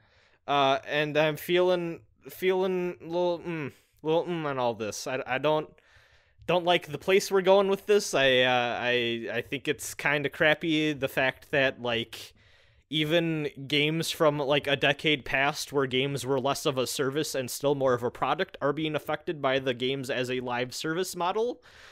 With the, like, the whole, well, I mean, obviously this would have always been an issue, but, like, the fact that, like, you can go back and fuck around with a thing that was out 10 years ago is disgusting to me. Like, I hate that so much. Also, like, not only that, but also just, like, I don't know, there's such, like, little, like, I don't know, companies don't care about their old shit, is honestly what I'm kind of getting at. There's that kind of famous now quote going around too. Did you see, like, the like, Sony of America PR dude's response on, like, hey, when are we getting PS1 classics ever? No. He was like, oh, those games look bad now. Why would anyone want to play those? You can get them on PS3. And it's like, oh, fuck off. Yeah. But also, too, just, like, man, there's a lot of companies that, like, yeah, you can put up something for real cheap on, like, the Wii Virtual Console, and, like, they don't have any interest in, like, making Wii U or Switch versions of those or PSN versions. Like, you know, like, there's, like, this medium has just the worst problem with, like, archiving its history. And, like, yeah, you just have to resort to piracy. It's PT for me is always the big thing. PT is probably the most emblematic example of that, yeah. But yeah, it's been, and also too, so, like, I just saw, I logged onto the PSN store the other day, and their big thing now is, like, hey, PS2 games are finally on PlayStation now. Want to play Dark Cloud 2? And I was like, wow, I can't believe I'm being advertised Dark Cloud 2. But that's beside the point. That's beside the point. They were like, yeah, you can finally play PlayStation 2 games on PlayStation now. And I'm like, man, you know what's gonna suck though is, like, those games, for those of you who don't know, PlayStation Now is Sony's streaming service where they stream games to you and you have to play video games with a shitty internet lag problem. But it's still really popular for them for some reason. Well, I mean, it's a flat monthly fee versus buying a shit ton of games, but, like, you have to live with the fact you're playing a game over the internet, even if it's, like, not online, and there's gonna be lag issues. But, like, man, imagine playing, like, a huge-ass JRPG like Dark Cloud 2, and then 5 years from now, or, like, 10 years from now, 15 years, whenever the fuck, like, you want to go back to that save or finish up some side quests or do whatever. That service is probably going to be gone, and, like, that's just all gone. Like, they're not going to save your shit for you, you know? Like, Yeah. I hate that. Yeah. It really bothers me. Yeah.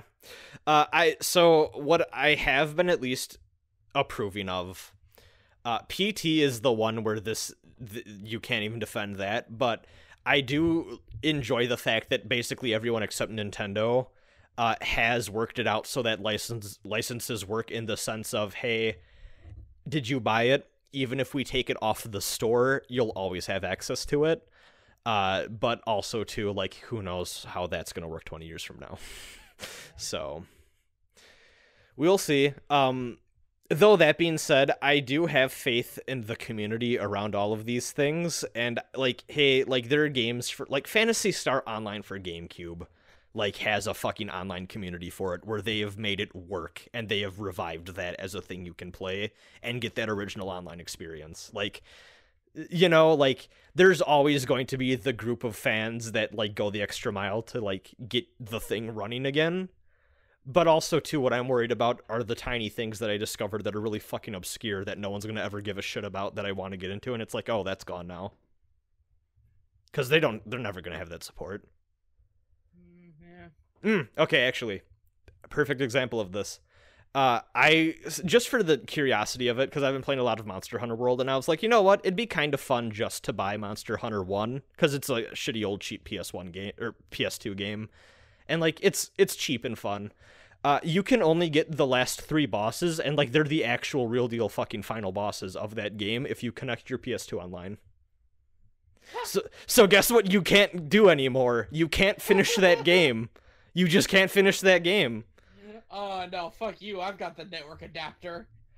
Well, fuck, you can't, like, they shut down that shit in 2006, man. I know. So, yeah, that sucks. Whew. Okay, I have breaking news. Did you see the Bloodstain thing? So, while we were doing this podcast, I think, Init Creates, or Inti Creates, however the fuck he is, announced a Bloodstain game called Bloodstain Curse of the Moon that's in the style of the NES Castlevanias, coming out in 12 days. Oh. It just looks like an NES Castlevania game. Oh, that's pretty cool. Like how Bloodstain is just Symphony of the Night. Yeah. This is just like NES Castlevania. It looks pretty sick. I'm super down. Oh, also, too, just before we get off the subject, too, Ultimate Trainer does point out, and I should reference this, too, they do have the Tropical Freeze, excuse me, back on the Wii U eShop. That was just a fuck-up, so they did fix that. But still, it's the principle of the thing. Yeah, the fact that it can happen. Yeah. But yeah, that is just rustling my feathers lately. But also Bloodstained. Yeah, Bump It Up says it's the prequel minigame that they've been talking about, but I believe that the difference is they've expanded it into like a full game now, it looks like, and it's being made by Inti Creates. Is it free, or is it like a cheap little... I'm sure it's not free. Yeah. Some Kickstarters have... but... Yeah, some Kickstarters have done that for stuff. No, this is like going up as on like Steam and shit. Yeah, okay.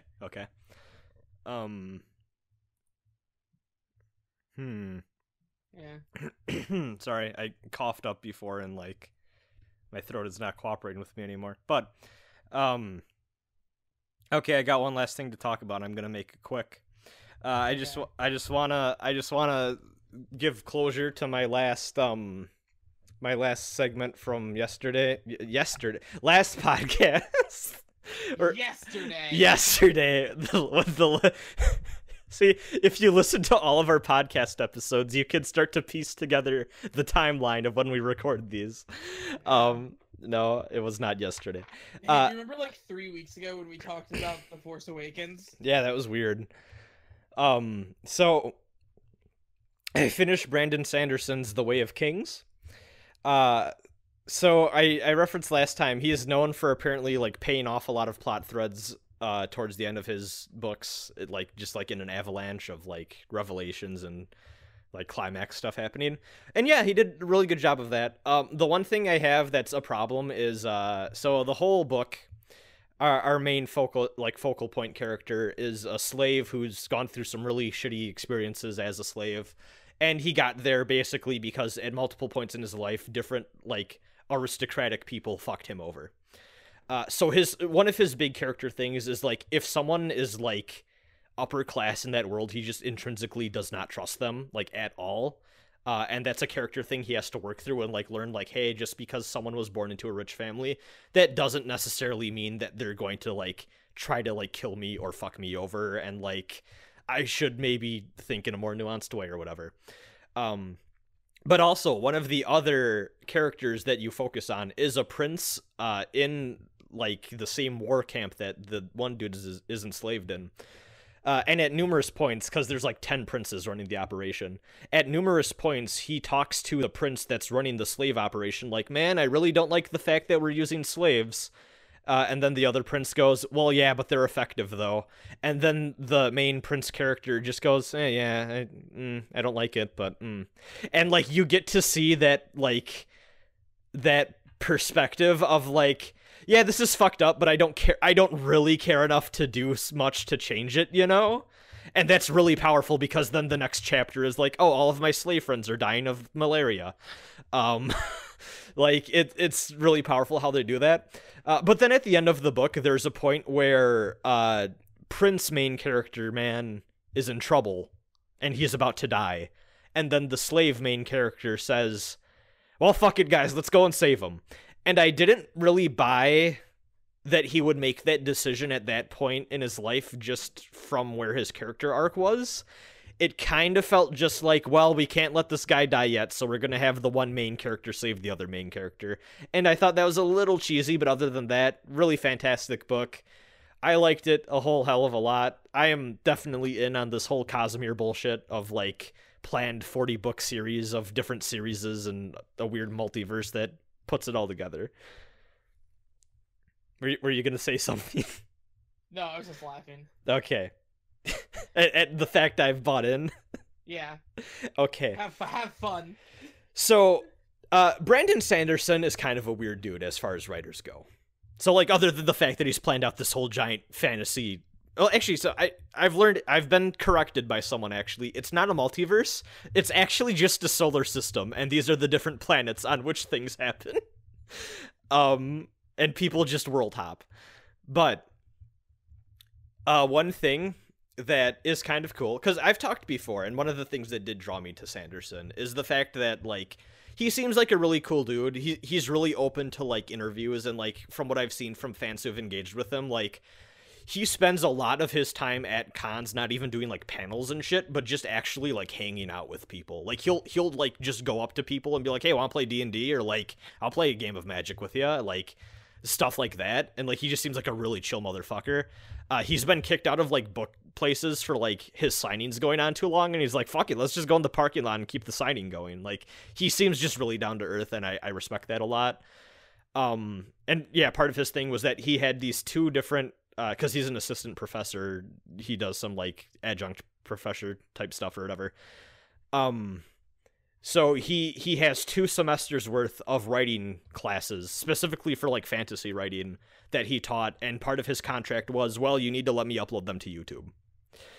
Which is really cool, and they're really useful. If you ever want to try writing a fantasy thing, go ahead and do that. Even if you don't necessarily like his style of writing, he does a great job, as any professor should, of giving you examples of different styles of writing, different perspectives on writing, even ones that he disagrees with, but he says, like, hey, I don't personally like this, but people have made it work, and it's successful, and other people like it. So if that's what you're passionate about and that's what you want to write, here's a bunch of resources for you.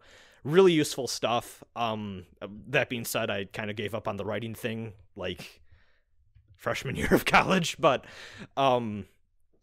he seems cool in other ways too. So as I've discovered, because as you do after you finish a thing that's part of a longer series, you go, well, can I move on to book 2, or do I have to do some side material stuff? Or whatever. So, Zach, here's where the not multiverse, here's where the 40-book epic of different book series comes into play. Yeah. I have been informed by someone, and I quote, "If you want to know the backstory of a really cool sword that pops up in book 2, go read this other book." Nice. So, I'm next going to be reading Warbreaker, which is a fantasy romance novel. But this book is very interesting. This book is just available for free on his website. And apparently, when he told his publisher, "Hey, I want to make a book," they're like, "Okay." And then he said, "Hey, I want to make it free." And they went, "Fuck." So what ended up happening is he worked it out with his publisher. They still sell copies of this book in bookstores and like physically and like on Amazon and stuff. And they still sell it digitally, like on all of the different storefronts or whatever. But if you go to his website, you can download a version of this book that will run on whatever e-reader or tablet or phone or whatever that you have that can read books. He has all of the formats there. You just have to install it onto the device yourself. Perfectly legal, like it's on his website and approved by the publisher. Also, what you can do is you can download all of the different drafts that he's made, from the first rough draft that he completed to all of the different editing passes it's gone through, with annotations from him and his editor.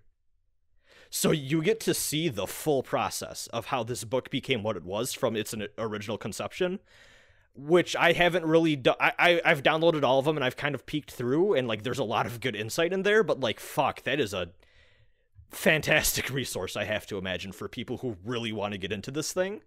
Yeah. And I respect that a lot. Not only that, but also just like, hey, I'm gonna write a full book for free. Like, that's just cool. Also, what I've learned, so part of this 40-book series involves comic books. Only one, though. So one of the earliest stories that he wrote was a book called White Sand, which he apparently was unhappy with, and he never even bothered like pitching it anywhere to like get published. He was like, nah, that didn't work out. What he ended up doing is he made a friend that was in the comic industry, I don't remember the name, and he was like, hey man, that's a cool story idea. We should like adapt this into like a graphic novel thing. So they're making a series, a 3-volume series called White Sand that is basically a reworking of that original story. 2 of the volumes are out right now. I started reading a bit of the first volume, and it's fine. It's cool. I haven't been fully like, I haven't really fallen in love with it like I did Way of Kings just right off the bat, and like I think part of that is like, I don't know if Sanderson is fully writing the comic or like the wording of it or whatever. It might just be the story idea. I don't know. And also part of me just kind of wants to wait to see like when volume 3 is out so I can just read it all in one go, because I don't want to read 2/3 of a story. But this ties in with what I was talking about earlier, because apparently if you just email Brandon Sanderson and you ask him for the old shitty print version of the story, he will send you a Word document just attached in an email, and just be like, hey man, here it is. It's not very good. And he has a few conditions. His first condition is like, I don't want you spreading this anywhere really. And also like, I'd prefer if you don't really talk about this because it's kind of embarrassing. And also, if you do talk about it, please specify that you're talking about the old print version. I don't want my friends making the comic version to look embarrassed, you know, like that sort of thing. And just like, I am in. Here we are talking about it. Yes, but no, we specified. But I love this man's openness. I wish this was something that other mediums and other creators had. Like, I want the version of a video game released for free where people go, here's the demo version that we made. Here's the, like, you know, like, that's fucking awesome. I love that. I want fucking the dude who made BioShock to, here's my shitty notepad document I made of game mechanic ideas, you know, like, more openness about that. I love all of that. That's some cool shit. It's good stuff. It's good stuff. Fuck it. If you email us, I'll send you all of the WAFP pre-material that we made for planning each of these bad boys, which is nothing. You can't release the scripts, man. Yes, the script. That's why WAFP takes a month to happen. We have to memorize. Damn it.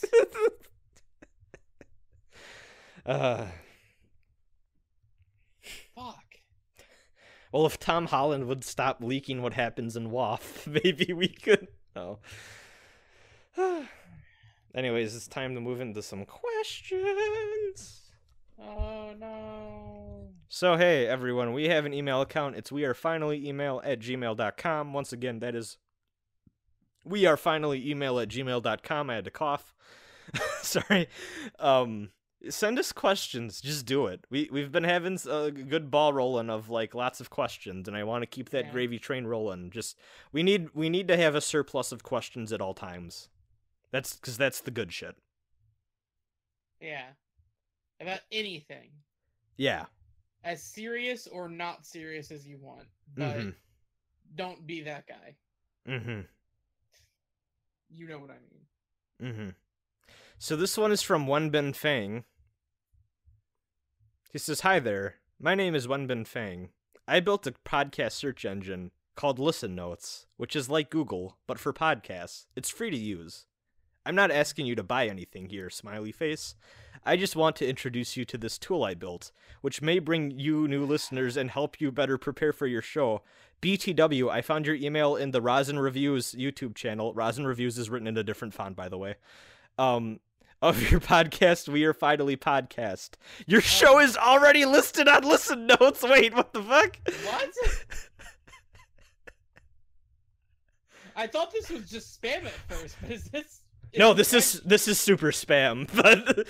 But, like, did he actually put the show on there? Hold on, he has a link. Let me do the bad thing you should never do. Rasen, don't click the link in the spam email! Hold on, I'm gonna inspect Element. Don't do this! You know what, actually, here, let's do a safer thing. Let's Google Listen Notes. No, we are not gonna post it in the chat. No, I don't want to be banned from Twitch.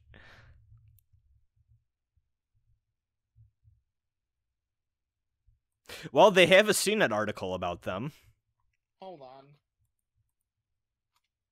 We don't show up, but, like... No, this is not legit. That's just they're trying to get the viruses going.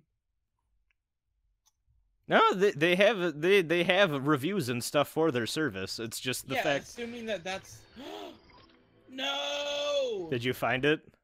No. Did you find it? What are you saying no to? I fucking found it. Yeah. Well, it's the fact that, like, CNET, which is a legit tech site, has a review for their service. It's a thing. It's just the fact that they decided to add us for no reason. So, I'm so happy this is the first email I clicked on. It's We Are Friendly Podcast, and then it's by Rasen. And do you want to know what the two tags are? What? Games Anime. and Rasen.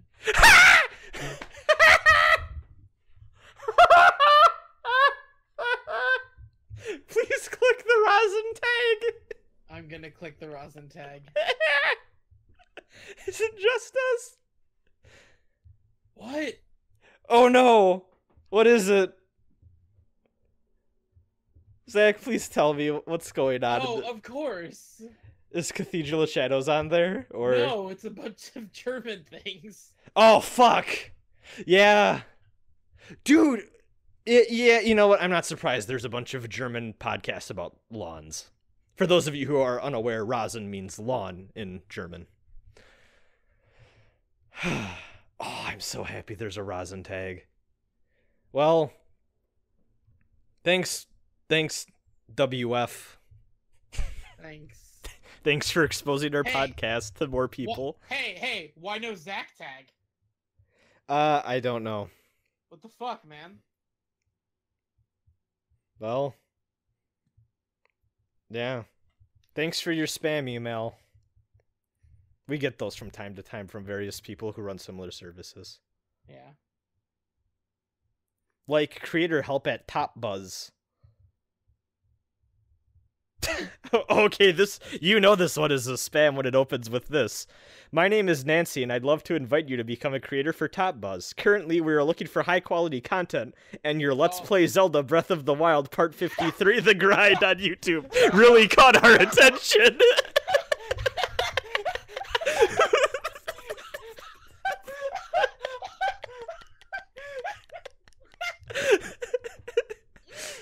That's how you know that's a spam one. Oh, my stomach hurts. Want to start working for Top Buzz Zach? According to Nancy, we got the chops. Yeah, we got it. Okay. High Sorry, quality I content. put ears up there. Okay, so whew, let's see. This one is from a John who asks, "Hello, Rasen and friends. We all have a genre in games or film or music that we don't like much, but is there an exception to your tastes? I don't like JRPGs, yet Megami Tensei clicked for me, and I even discovered some of my favorite games. Even though you don't like this one thing, it doesn't really change your opinion on the rest of the genre. Is there an exception you make for genres you don't like? I'll extend this question to games, film, music, etc. Did we answer this last time? It sounds familiar. It does. And I don't know if I had a satisfactory answer then. You know what? I think we touched this last time, and I can't think of anything off the bat, so I'm gonna skip ahead. Sorry if we didn't answer that, but Yeah, I feel like it sounds familiar. But also too, it sounds familiar, but also I don't have any that I can think of. I know I have them. I just can't. You know, like, it's probably some anime bullshit. Like, you know what? I got one. I don't really like shonen anime, but I like JoJo. Let's see. I can't think of anything, honestly. Honestly, I think part of it is, like, there's no genre. I don't think there's many genres I look at, and I'm like, yeah, I'm never interested in this. Like, I'm willing to try things, even if it's not necessarily my wheelhouse. Same. So, I don't know. But I feel like I don't like shonen anime, but I like JoJo, and I liked Dragon Ball as a kid is probably my best answer. Mm-hmm. Let's see.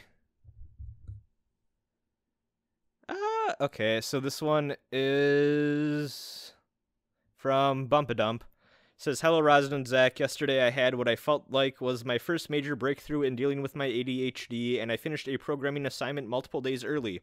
Needless to say, there's still a long road ahead of me, but what did the two of you do to deal with overwhelming amounts of work and the like that you feel myself and anyone else could benefit from hearing?"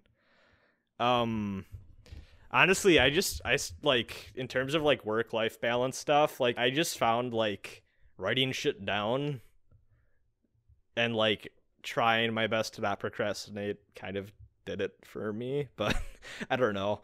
I'm not gonna lie, like, I'm bad with time management stuff in general, so I'm not the person to answer this, but Google spreadsheets help a lot, actually. Like, I would just, like, at least for, like, work and, like, school stuff, I would make a spreadsheet of, like, shit I have to do and, like, write down percentages of what I have done so I could kind of prioritize, but I don't know. This is gonna sound really stupid and basic, but, like, in regards to being overwhelmed with having so much you have to do, like, oh my god, there's so much, how am I gonna get through this type of thing? Oftentimes, I need to just kind of, like, step back and say, yeah, this is a lot and it's super overwhelming, but eventually it will be done if I just get through it. Mm-hmm. And I kind of try to put in perspective in terms of, like, overall amount of time of my life that will be taken up by this thing, and, like, that kind of helps me get through things when it would otherwise seem like too much. Mm-hmm. I'm really bad at this sort of thing, so I'm the wrong person to go to. Let's see. And then on a much less serious note, what are your guesses as to how Octopath Traveler will work in terms of hours of content per character, how often different stories interact, etc.? I'd also like to hear thoughts on the more mature themes from primarily Primrose's story in the demo, especially in this game that doesn't often explore darker themes. So I still haven't played the demo all the way through. Mm-hmm. I kind of put, like, 5 minutes into it before work one day. Mm-hmm. I did pick Primrose, and I was very, very surprised to see where they went with that. Yeah. And I thought they handled it pretty damn well, too, which surprised me even more. The writing was pretty good. Because, hey, like, I've always, like, even as a kid, I was, like, every time they talk about dancers in JRPG, they want you to think they're prostitutes. So, like, to see a game that actually was like, no, these women are doing that, like, I was like, oh, okay, like, there's real deal shit going down here. Yeah, I honestly, I don't know how it's going to work format-wise. The big thing is this game seems to be, for all intents and purposes, like, if you look at who's making it and, like, what the deal is, like, it's kind of going off the model set from, like, the Saga PS1 games, where, like, each of those characters had about, like, 8 hours of stuff. So maybe they'll do that, but honestly, what I think it'll probably be is, like, you'll probably get to select who you want to play as, and then there's probably going to be a bit where, like, they all get together, and then, like, you have the party or something. Who knows? But I don't know. Game looks great. Honestly, I'm legit excited for that game. I have the limited edition pre-ordered still, so. I've got the regular pre-ordered. I don't need that. Yeah, I don't know if I do either, but, like, I'm excited for that game a lot more than I should be. But low-key, one of the games I've been most excited for this year, so. Yeah. Let's see what else we have. Let's see. Thank you for the email. Yeah, thank you.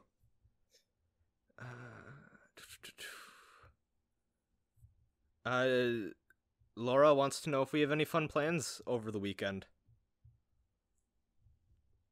Now, was this from last podcast? Was it? I'm asking, because then I gotta figure out what I did that weekend.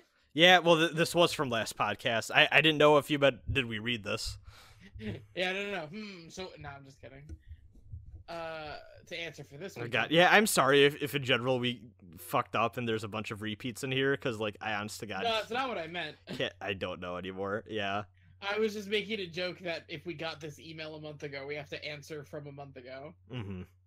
But it's fine. Oh, no. I can't remember because time is convoluted in Rasen's life right now.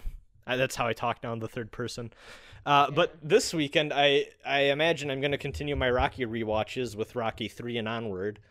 And I want to do a lot of video stuff, but I'm going to shut the fuck up and not talk more about it because I have a bad habit of saying things and then not following up with them in a timely manner. So. Yeah, I'm actually trying to work on a video thing too. I gotta put more time into that. I already said what it was on Twitter. Yeah, so I'm excited for the fruition of Operation Nora. Dude, I already have 2 pages of notes. Oh God. And I am half an hour in. Oh no. If anyone doesn't know what we're talking about, I've replayed Final Fantasy 13. Yeah, I'm gonna make a dumb video about it. I look forward to it. Well, honestly, like, I do actually am curious to see, like, how that game, like, story impacted you from, like, a personal. You're not gonna agree with me. Well, like, I know I won't agree with you. That's a given. But, like, I don't have to agree with the quality of that game and the character development. Yeah, so I've already kind of, like, mapped out some of what I'm gonna say in my head, and I will say this here: one of the first things I'm going to make sure I stress is that I am not trying to change anyone's mind. Just hear me out.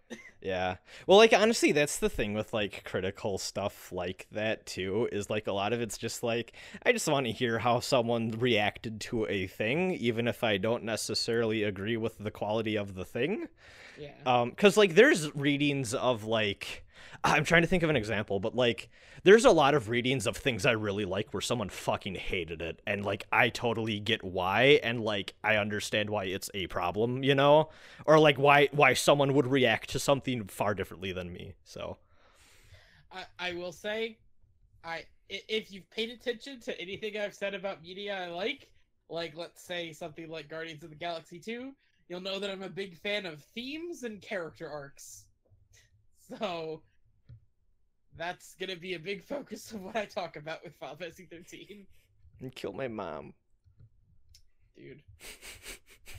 There's so much there. So, you know, I have to say, I rewatched all of those cutscenes because I was legitimately curious. And, like, you've always stressed, there's more going on there than I thought. And I will have to concede, there's more development there than I remember there being. I still don't like it much, but yeah. You know, Man, you know what I think part of it is? I think in a world without Ken, I would like Hope more. And it's weird because they're very different characters in many ways, but, like, yeah, I don't really. I liked how P3 handled that better than 13. So okay, here's the difference though. P3 is about someone who is struggling with something that happened, like in Final Fantasy 13, it's more raw, like it just happened. Yeah. But also the thing is though that 13 gets to play off of Hope's. I fucked up. 13 gets to play off of Snow. Who I also don't like, but it's fine. But the thing is, in P3, it's like, oh, Ken's just wrong and Shinji is right.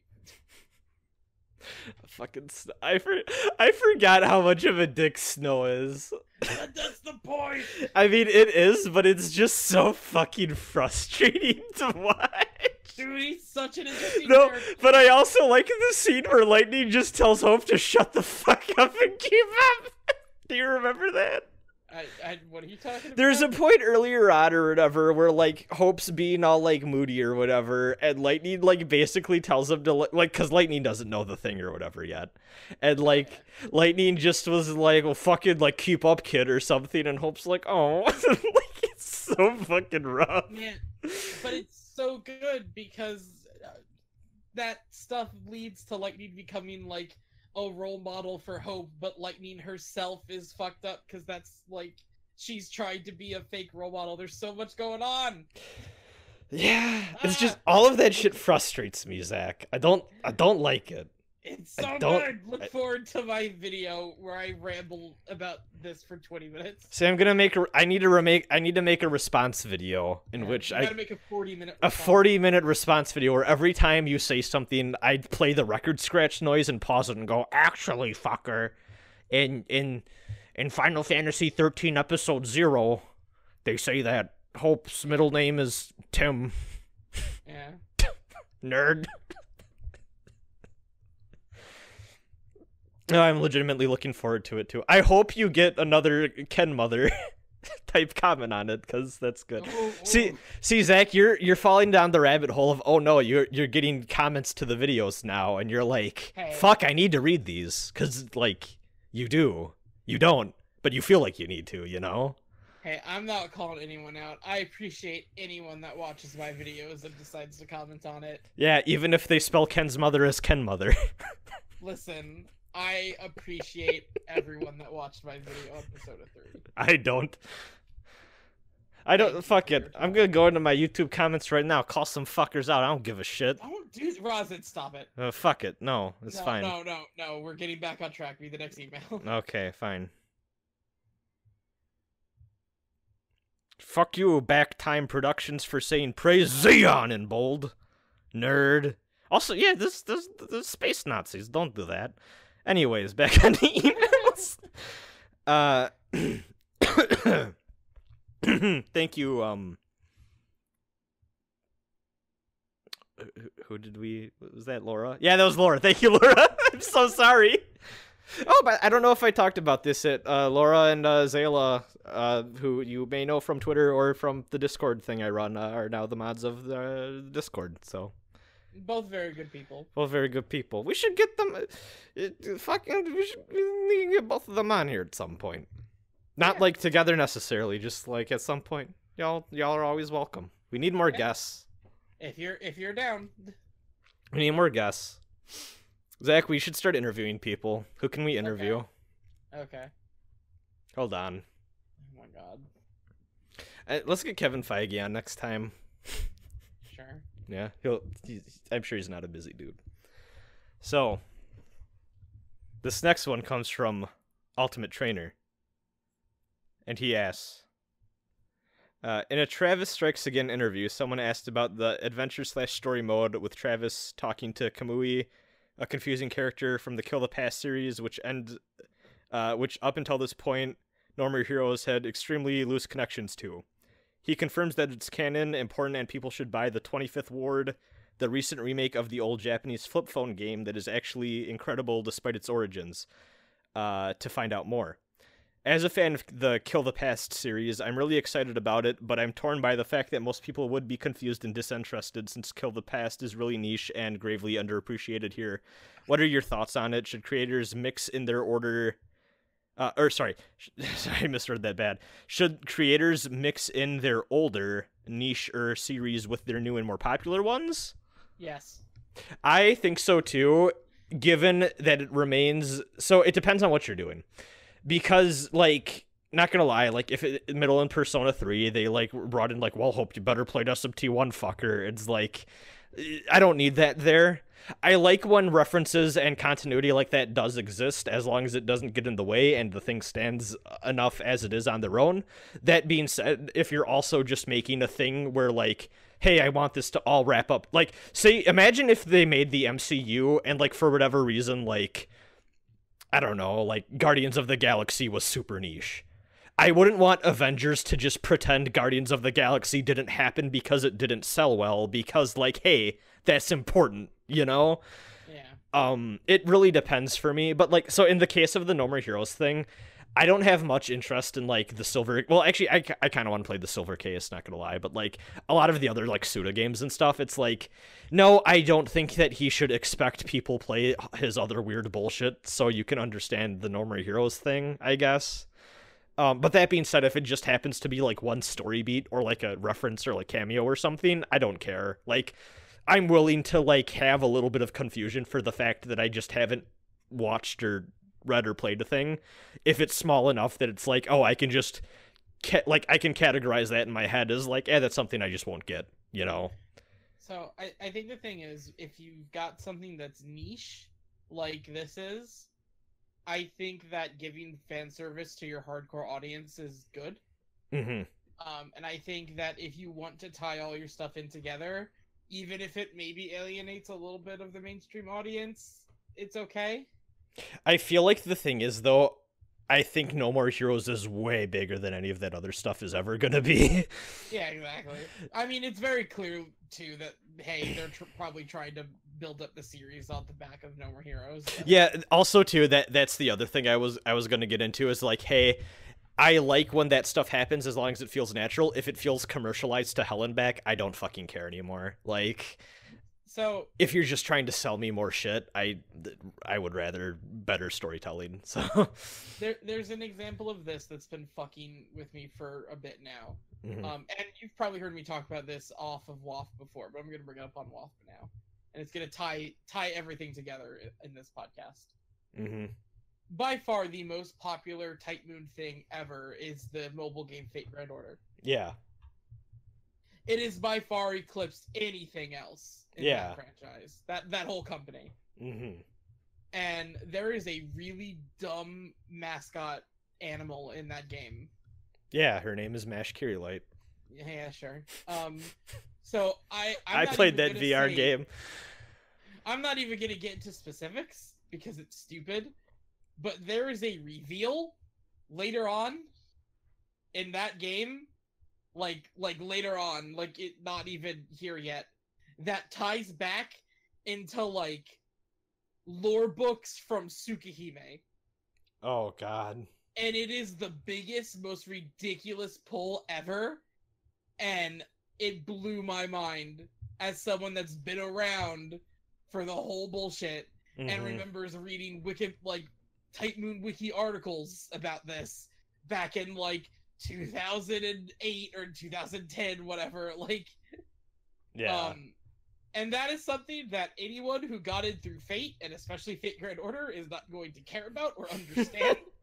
But for the, like, 10 people that know what that thing is, it's gonna be the greatest thing ever. See, that's one of those things, too, that's also frustrating to me, because it's like, man, none of that shit is officially in English, and you have your only option are those like fan wiki articles, which are of dubious quality. You know, like the Yoko Taro stuff is having that problem, and like I don't know if you saw the novelization of that game is getting an English thing, and I hope that means that like the dumb lore books at some point get brought over too. But like, wait, for what? The Nier Automata. Oh yeah. Yeah. Long story short, is a novelization of the game that's being translated and brought over this fall. And then they have a short story collection of like prequel stuff that's also coming over next year. And like, hey, I bet there's gonna be a lot of cool stuff in there that you don't get from the game, and like.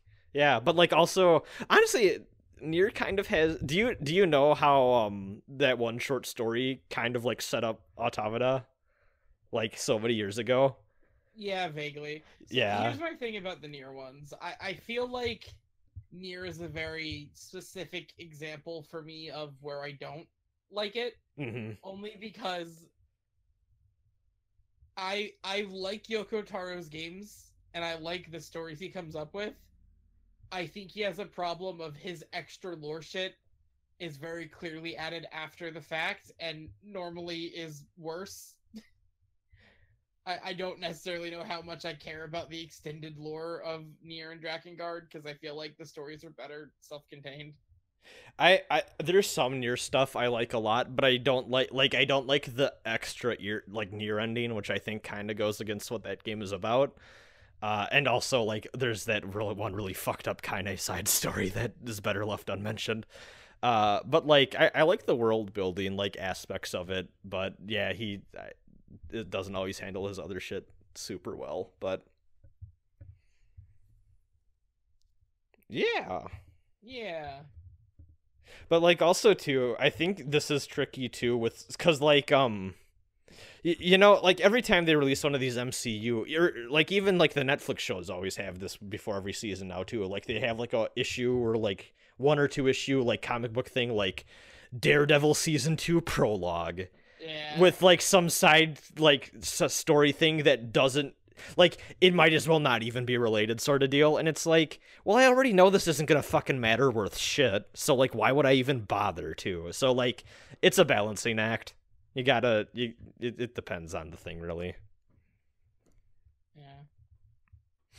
Stay tuned for like WAFP 29, where like I reference my first YouTube video ever.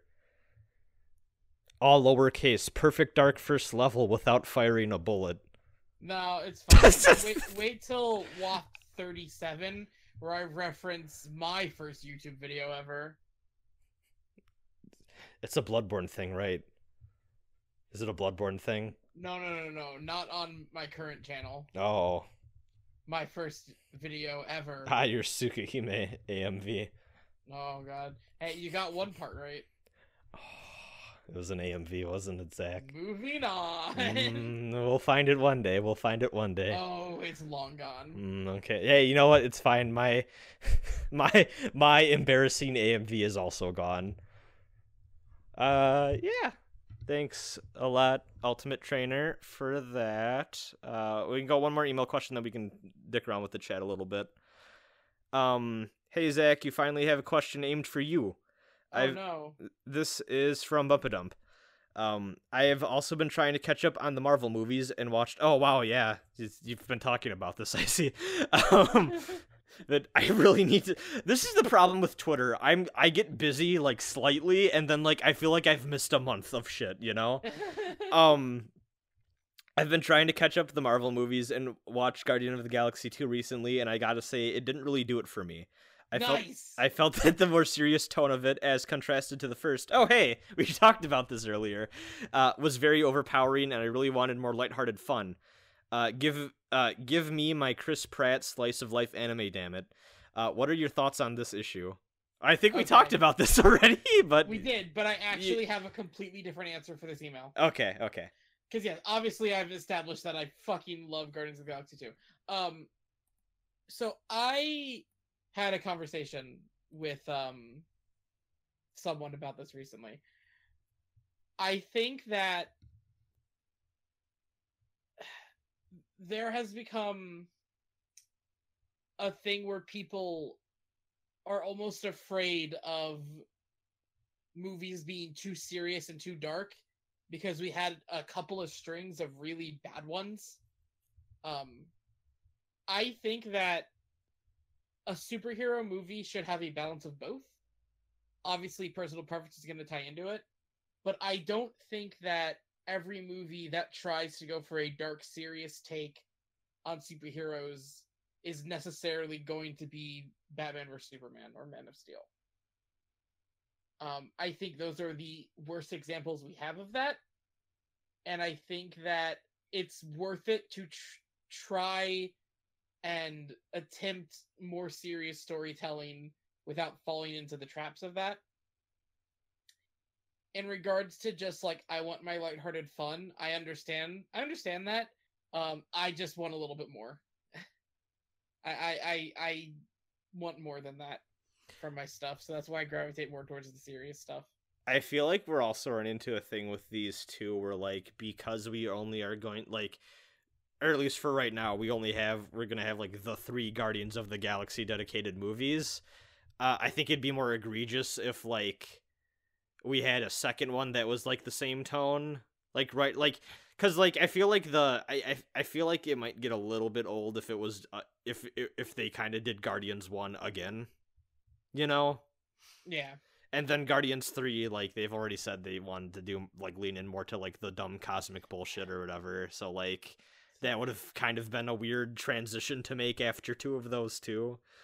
I also feel like Guardians of the Galaxy is very unique in this regard because Guardians of the Galaxy 1 came out in a time where everything was a little too serious.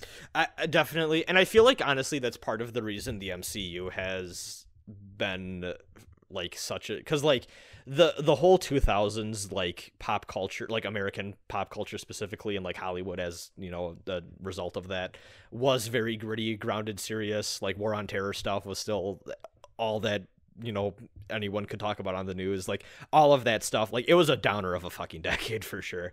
And then by the time you get to, like, unlike this one, yes, which is everything's going fine. But what I'm saying is, around the 2010s, you saw people that were looking more for, we want some more escapist style, upbeat, fun, cheery shit, which I think is part of the reason why Dark Knight Rises was very polarizing to people, whereas by the time, around the same time Avengers came out, everyone's like, fuck yeah, this is the new shit. Fuck that Batman thing. Like, you can measure that turn towards, we want something more fun and upbeat, and I think that is also, like, partially a response to all of the bullshit that's been happening.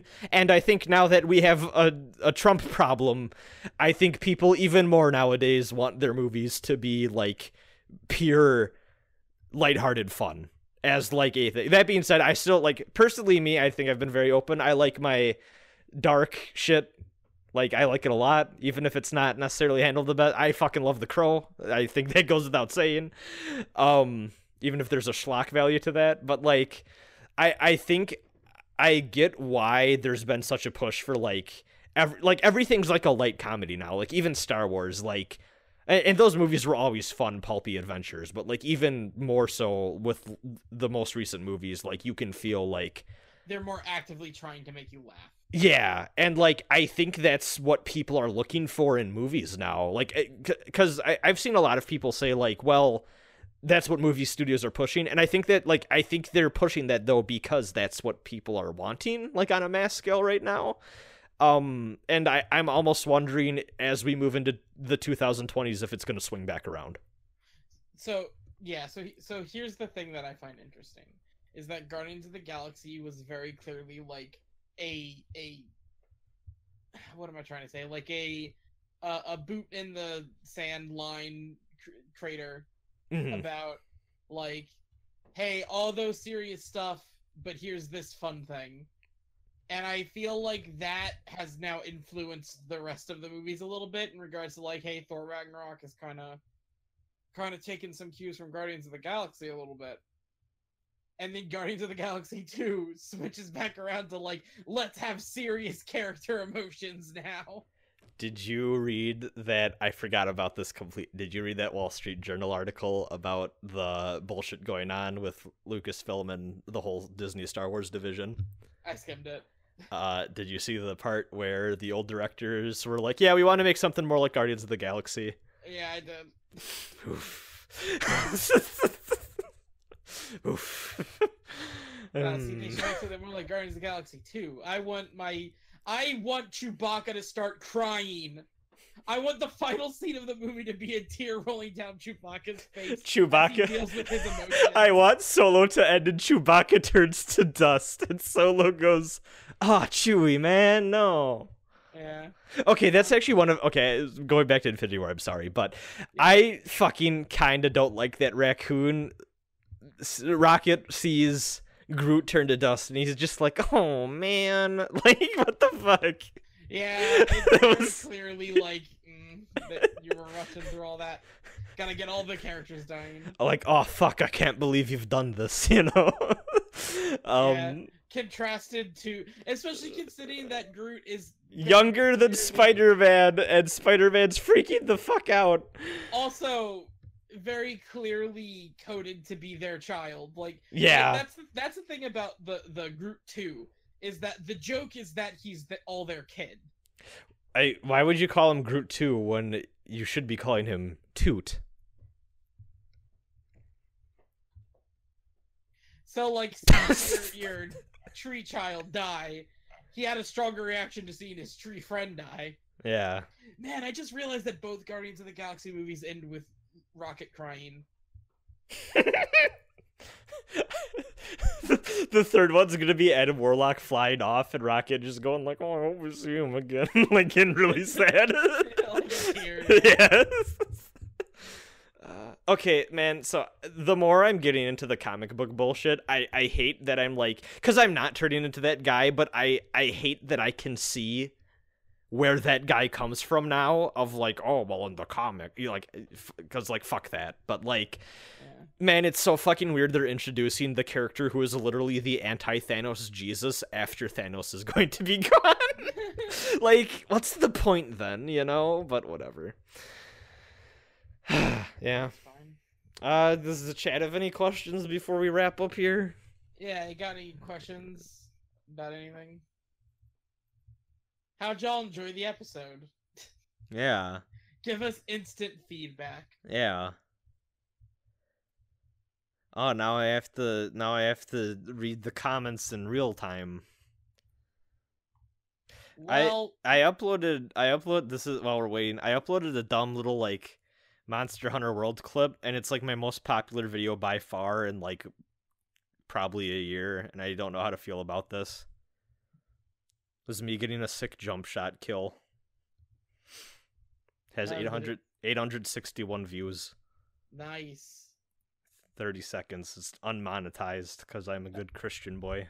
That's what happens when you... What happens when you make a video about the popular thing. Yeah. I posted it to Reddit, which I haven't done in years too, so... Oh, well, there you go. That helps. Alright, where's the Croc subreddit? Okay, hold on. No, that has to exist. How will you feel if that exists and like our videos are like the latest thing on there? Well, we got a follow up to the email because Bub says that my Guardians 2 bit helped him appreciate it more. Oh, there you go. See, I like looking at themes and character arcs, and I feel like when you analyze that stuff, often you can appreciate things more. Oh, okay, no. I thought this was a dedicated Croc and the Legend of the Gabos subreddit, but it was in fact just a post on r/retro gaming. Nice. There's no Croc subreddit. No. Yeah, watch Guardians of the Galaxy. Anyone watching this, either now or in the future, that didn't like Guardians 2, I recommend you give it another shot and think about it as a movie talking about family and abuse and the different ways that affects people and how they grow from it. Because that's what that movie's about. You know, now that I think, I wish Drax had... Actually, no, probably would have been too stuffed, but, like, Drax would have been a good... Because, like, I mean, he's coming at it from an alternate angle where it's, like, a shitty abusive person took his family away from him, and now he's met... I guess they kind of covered that good enough in the first one, though, too. They do, but I also, like, it's small, but I really like the scene where, Mantis goes to read his emotions and she just cries. Immediately breaks down, and he just kind of like sits there like, yep, that's how it feels. Because I love that. I love that because it's like, man, because like it's clear that he's also just dumb, but also too like part of it is like, you know, he's using that, like he's using the jokes to like cope with that too. Sure. Like exactly. That's so good, man. He's also a great character in respects to like, there are little bits where you're like, good, Like the part where he gets called an old woman and his only thing he can think of is, oh, because I'm wise. Yeah. Wise Gamora. Shit, it was, oh yeah, no, Batista's a fucking great ass actor, man. You still haven't seen Blade Runner 2, well, 2049 yet, right? He has a short part in that, but he gets the line of the movie, and like, God, he's just such a fucking great actor. You should really see that at some point. It's a good ass film. I will. One of these days. You also need to finish Gundam The Origin so we can talk about it next time. Yeah, so I was gonna do that for this, but then I had to watch all these Marvel movies. Oh. So. It's okay. I had to, and then I had to pretty much rewatch Guardians 2 because I had to. Mm-hmm. I can't believe there's a movie better than Thor 1. What the fuck? Oh, God. Ah! Man, I should write a blog post just ranking all the Marvel Cinematic Universe movies so everyone can be mad at me. So here's the thing, is like, I don't know if I have a concrete list. I just have this blob of movies where, like, I'm like, yeah, that one's, like, in, like, the upper tier for me. That, like, because I have, like, I have the 3, and I think they're, like, I think it's Winter Soldier for sure. Spider-Man Homecoming, honestly, and then probably the first Avengers. Yeah. Sorry, I should say Avengers 1, because the first Avenger is a different movie from the first Avengers movie. And honestly, I've rewatched Avengers a few times, and, like, I can't separate that movie from the experience I had in the theater, where just, like, I had the best possible audience for that, and, like, it was, like, we just all had been bought into the hype of, like, I can't fucking believe we're watching this. Like, because it's hard to think, like, the luster of that movie is not going to age well, but, like, holy fuck, the fact that happened as a big budget movie, you know? Like, shit. It's still my favorite of the 3 Avengers, so. Oh, really? Even, okay, yeah, you know what? Yeah, I can, yeah. I mean, also, it's mine too, but, like, I feel like there's a lot of people that, like, Infinity War is just the new shit and, like, the new hot shit for them now, but I still have a place in my heart for Avengers 1 a lot. Yeah, I think it's the better movie. It, honestly, like, I like all the character stuff in that a lot. Like, there's the one dumb scene where, like, they fight because, like, we need the scene where all the heroes fight each other, and, like, big misunderstanding. But that even happens in Infinity War. Yeah, and I kind of didn't. Okay, so I didn't like it at first, but, like, the way it de-escalates is fantastic. Like, is this the first time Jesus has been referenced in a Marvel movie? Perhaps. Yeah. I know God was referenced in Avengers 1. Yeah. See, it all comes around. Yeah. Oh, it was in Avengers 2 as well with the Ultron stuff. God. Oh yeah, God. Yeah. Man, that's kind of come up in all 3 of them, huh? Yeah. But yeah. No, I like that Avengers 1 a lot. Okay, so, like, I like Avengers 1 a lot too, but then also there's that, like, I think actually maybe my favorite MCU moment, though, of all things, does come from Age of Ultron, though, and it's just Hawkeye talking Scarlet Witch down. That scene got to me a lot. Like, and I can't really... Are you talking about the scene in the house? It's the one where he's like, I don't know what the fuck's going on. I have a bow and arrow in my hands. There's aliens attacking. None of this makes shit. Like, that, that got to me a lot. And it might just be from personal experience of both being, like, talked down from a bad place in that way, and also being in the other other end of that, where I'm talking down someone in that sort of way. But, like, that scene just felt very real, like, realer than it should have been for a scene about a man with a bow and arrow talking to a witch about an alien attack, you know? Yeah. Hey, man, like, you don't have to feel bad. I'm sitting here thinking, like, man, I really emotionally connected to the CGI raccoon. Like, oh, man, he talks about how he pushes everyone away, and it's so real! I love Neon Genesis Evangelion. Yeah, man. Oh, no. This does it better. Man, I'm not gonna keep this long because we gotta wrap up, but I rewatched that. Oh. So here's the thing. This is inevitable as you get older. It's not as impressive to me now, having gone back and seen a lot of its precursors and seen, oh, a lot of the stuff I really liked about the show was just the genre. Yeah. But it still has a lot of really good theming and stuff, and those characters are still fantastic. So yeah, that's what matters. Like, my thing with Evangelion was always like I never really cared about the plot or the action. To be honest, I never really cared about the show itself. I always cared about it as like watch this man cope with his depression through a TV show. Yeah, for sure. And that's what always gravitated me towards that. Yeah, so. it's I think it's the fact that as I got older, I started to see more of like, oh, this is the wrapper around all of the stuff I like. Didn't like, because like when I'm a kid, like because when I first saw that, I was like 13 and watching it when it was airing on like Adult Swim or whatever the fuck, or like I don't remember how old I was, but like I was young and it was on Adult Swim or whatever the fuck. And like I saw a lot of it through that, and then I like finished up through like seeing like just downloaded it online or whatever.